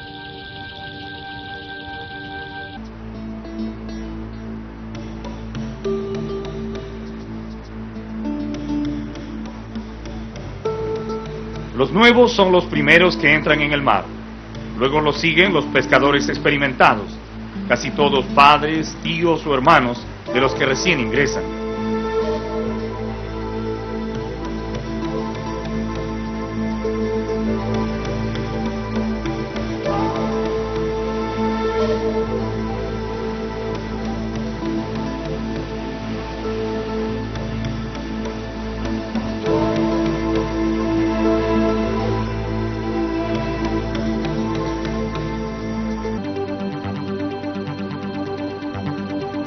Luego de visitar algunos de los templos y santuarios más importantes de los antiguos peruanos en la costa norte, volvemos a hacernos a la mar para dirigirnos a nuestro próximo destino.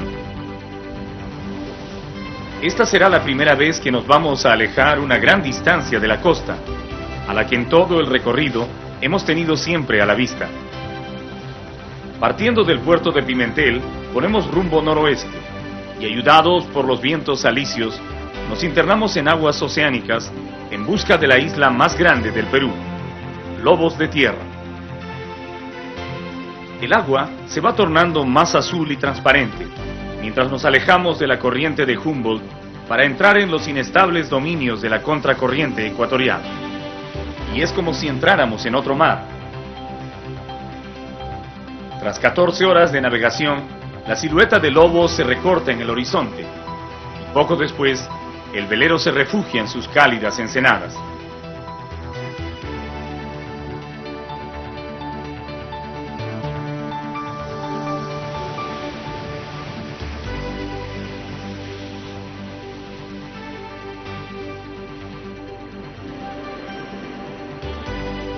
La isla Lobos de Tierra, a la que los pescadores del norte llaman familiarmente La Alta, mide 11 kilómetros de largo y 4 de ancho.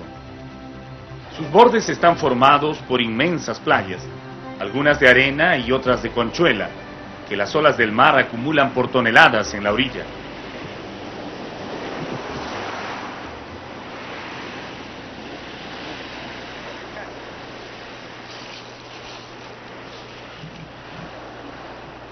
Los habitantes más conspicuos de la isla son los camanáis. Cuando uno los ve de lejos, los confunde con piqueros. Pero aun cuando se parecen mucho a ellos, estas aves son una especie totalmente distinta.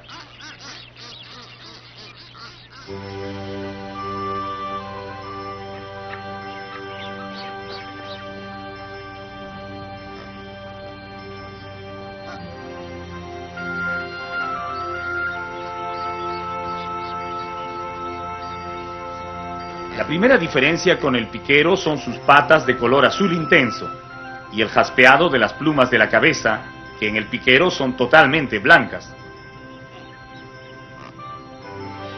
El camanay es un ave típica de las aguas cálidas. Se le encuentra desde lobos de tierra hasta la isla Galápagos, formando colonias numerosas que anidan a sus anchas en estos lugares.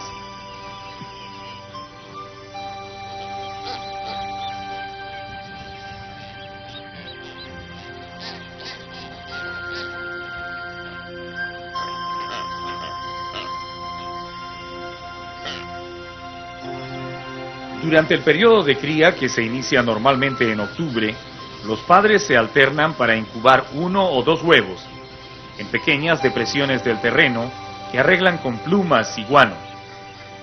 En lobos de tierra anidan aproximadamente 9.000 camanáis en cada temporada.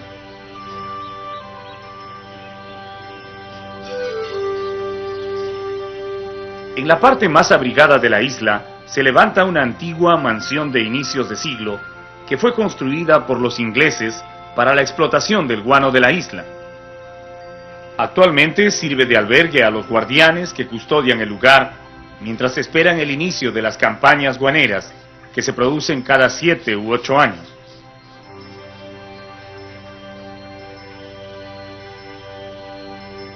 Fuera de los camanáis y sus hermosas playas, realmente Lobos de Tierra no tiene mayores atractivos. Pero si uno se regresa sin explorar sus aguas, se perderá la mejor experiencia de todo el viaje. Porque la verdadera belleza de Lobos de Tierra está bajo las aguas que rodean a la isla. Junto a los restos de un naufragio, a unos 200 metros de la orilla, nos sumergimos en el mar y descubrimos que aquí la vida resplandece de color.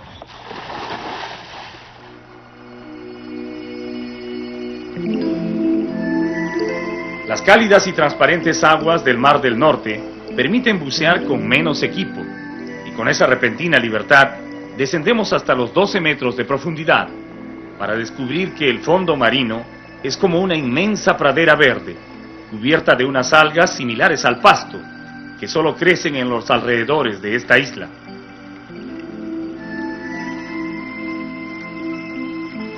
La grama marina llega a una altura de 30 centímetros bajo el agua y forma un verdadero jardín submarino que sirve de refugio a una extraordinaria variedad de especies típicas del mar tropical.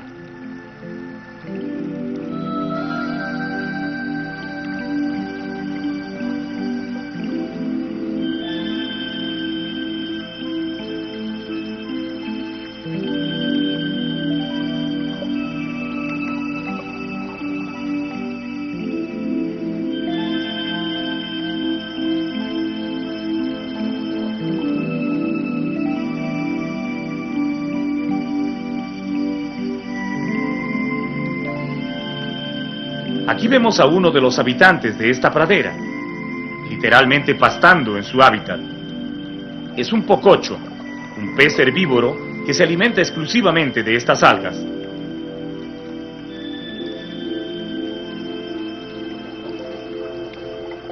El pococho nada suavemente mordisqueando las algas sin ningún apuro. Come hasta cansarse y cuando está satisfecho, se esconde entre la grama que también le sirve de refugio.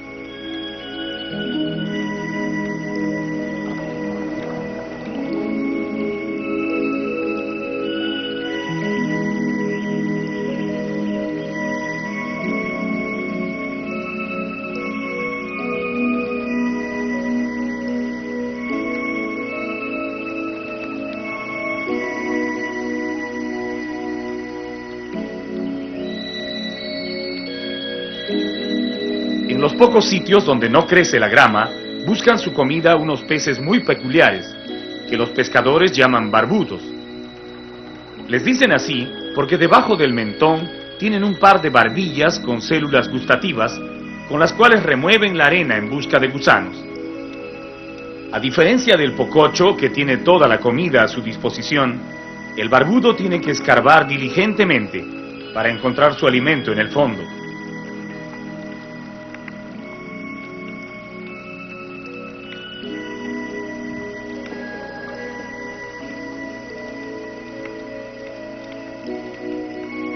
Encontrarse con un tiburón bajo el agua no es algo que le guste a ningún buzo, pero si se trata del tiburón gato, no hay ningún problema. Este es uno de los pocos tiburones a los cuales es posible acercarse sin ningún temor.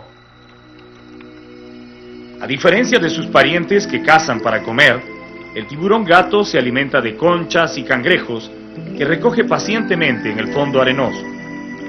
Sus dientes no son puntiagudos ni cortantes, más bien tienen forma de placas, adaptadas para triturar las conchas con las que se alimentan.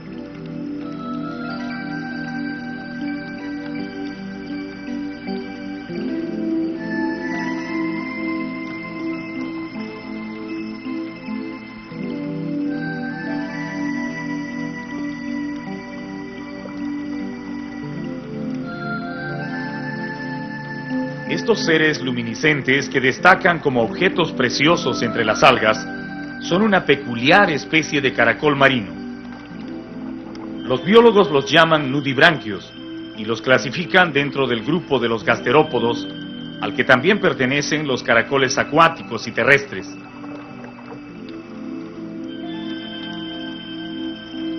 Los nudibranquios viven indistintamente en aguas frías o cálidas, pero son especialmente abundantes en las aguas poco profundas de las islas del norte, donde se puede encontrar ejemplares de colores tan luminosos que brillan como luciérnagas marinas. Pero esos hermosos colores no van de adorno, sino son más bien una advertencia a los habitantes del mar de que sus cuerpos son venenosos. En los pequeños filamentos de su espalda, los nudibranquios guardan una sustancia urticante que mantiene alejados a los posibles depredadores.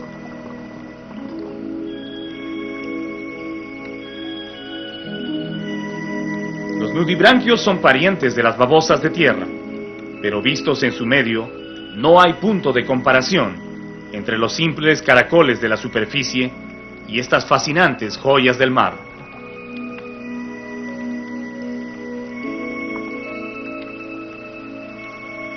Mientras avanzamos por la pradera marina, van apareciendo ante nuestros ojos otros importantes pobladores de estas aguas.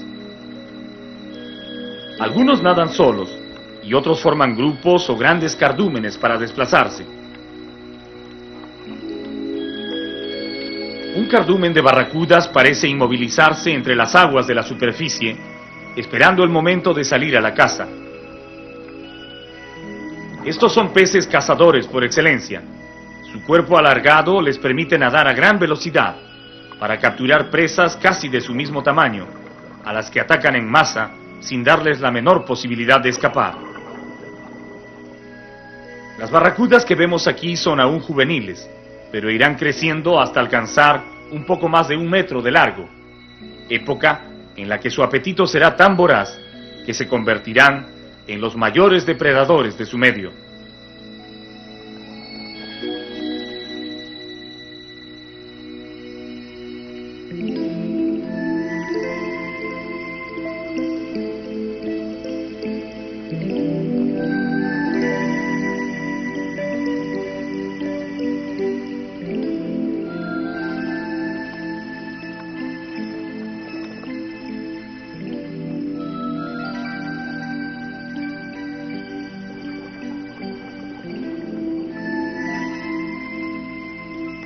El agua del Mar del Norte es tan clara y las especies marinas tan brillantes que por momentos da la impresión de que estamos buceando en el Caribe.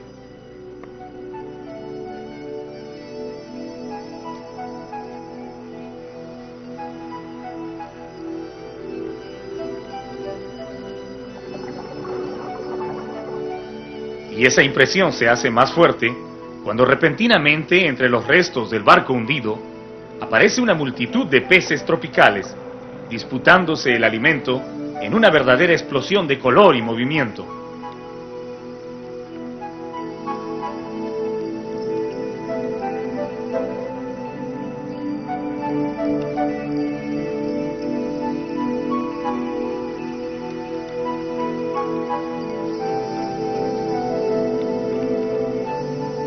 Aquí se confunden 4 especies de peces diferentes, cada uno de los cuales tiene nombres pintorescos, creados por los pescadores que los han visto desde siempre en el mar. Podemos ver a las doncellas, viejas coloradas, castañuelas y viejitas de cabeza azul. ¿Pero cuál es cuál?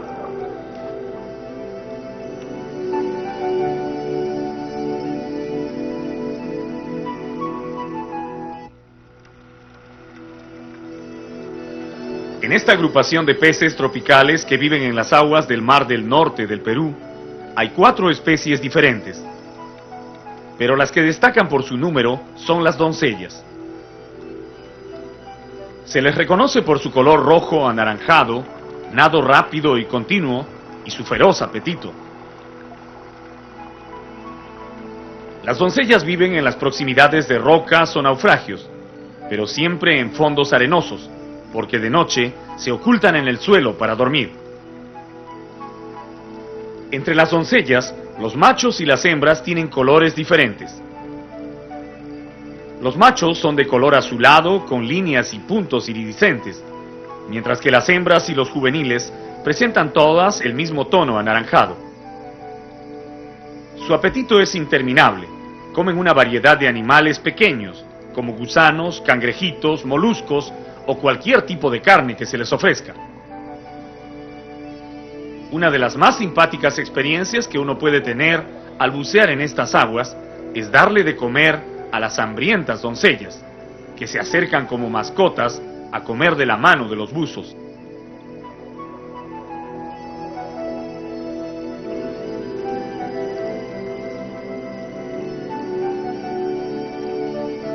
Los barcos hundidos como este que estamos explorando frente a lobos de tierra son el refugio ideal de los peces tropicales. Sobre todo de los más tímidos, a quienes no les gusta salir a la luz exterior.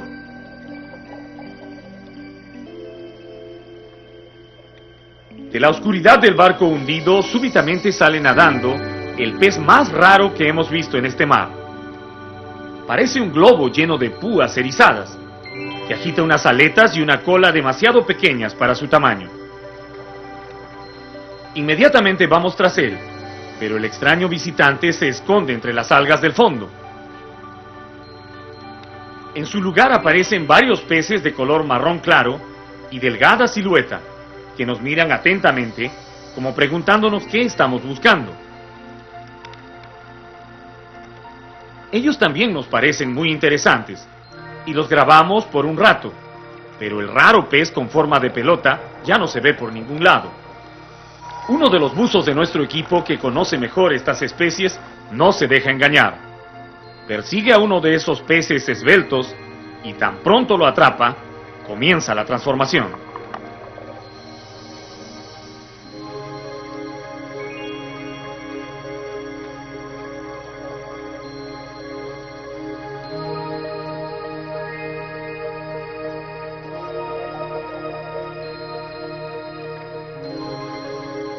El pez erizo, como se llama este exótico habitante de los mares tropicales, es un maestro en el arte de la defensa.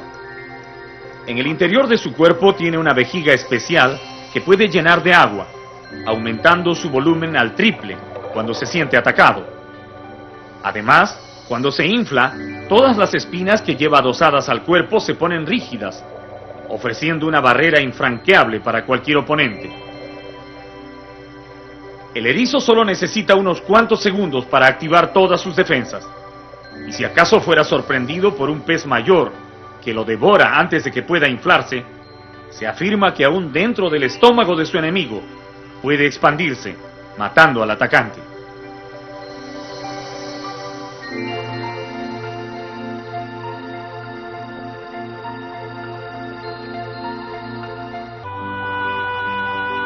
Al iniciar el retorno hacia la costa, nuestro velero se cruza con las balsillas de los pescadores de Tumbes, que han salido temprano a la mar y ahora regresan a sus caletas con la pesca del día.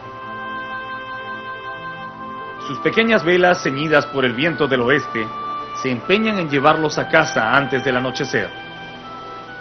Tal vez el día ha sido bueno para unos y solo regular para los otros, pero mañana todos volverán a salir en la confianza de que este generoso mar les proveerá el sustento. Para nosotros la travesía va llegando a su fin. A lo largo de 40 días hemos navegado más de 2.800 kilómetros por la inmensa frontera del Perú con el Océano Pacífico, descubriendo paisajes y escenarios marinos que jamás sospechamos existieran en nuestro propio país.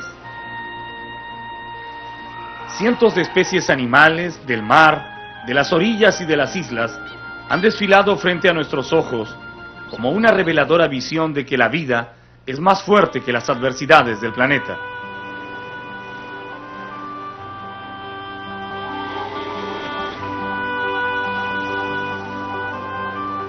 Pero junto con la belleza marina, hemos visto también la irresponsabilidad con la que algunos contaminan el mar, arrojando desechos y sustancias que ponen en grave riesgo el equilibrio de este ecosistema. Y pensamos que está llegando el tiempo de respetar y proteger la vida marina, porque solo de nosotros depende que se mantenga abundante en el planeta. Ahora el cielo se torna de un rojo intenso anunciando el atardecer. En nuestro largo viaje por este maravilloso litoral, hemos visto al mar cambiar sus colores como un animal mimético y agitarse con la fuerza del viento que enfurece sus músculos y encrespa sus olas como plumas. Realmente el océano es un ser vivo. En sus aguas comenzó la vida y en ellas se conservará para siempre, si el hombre lo permite.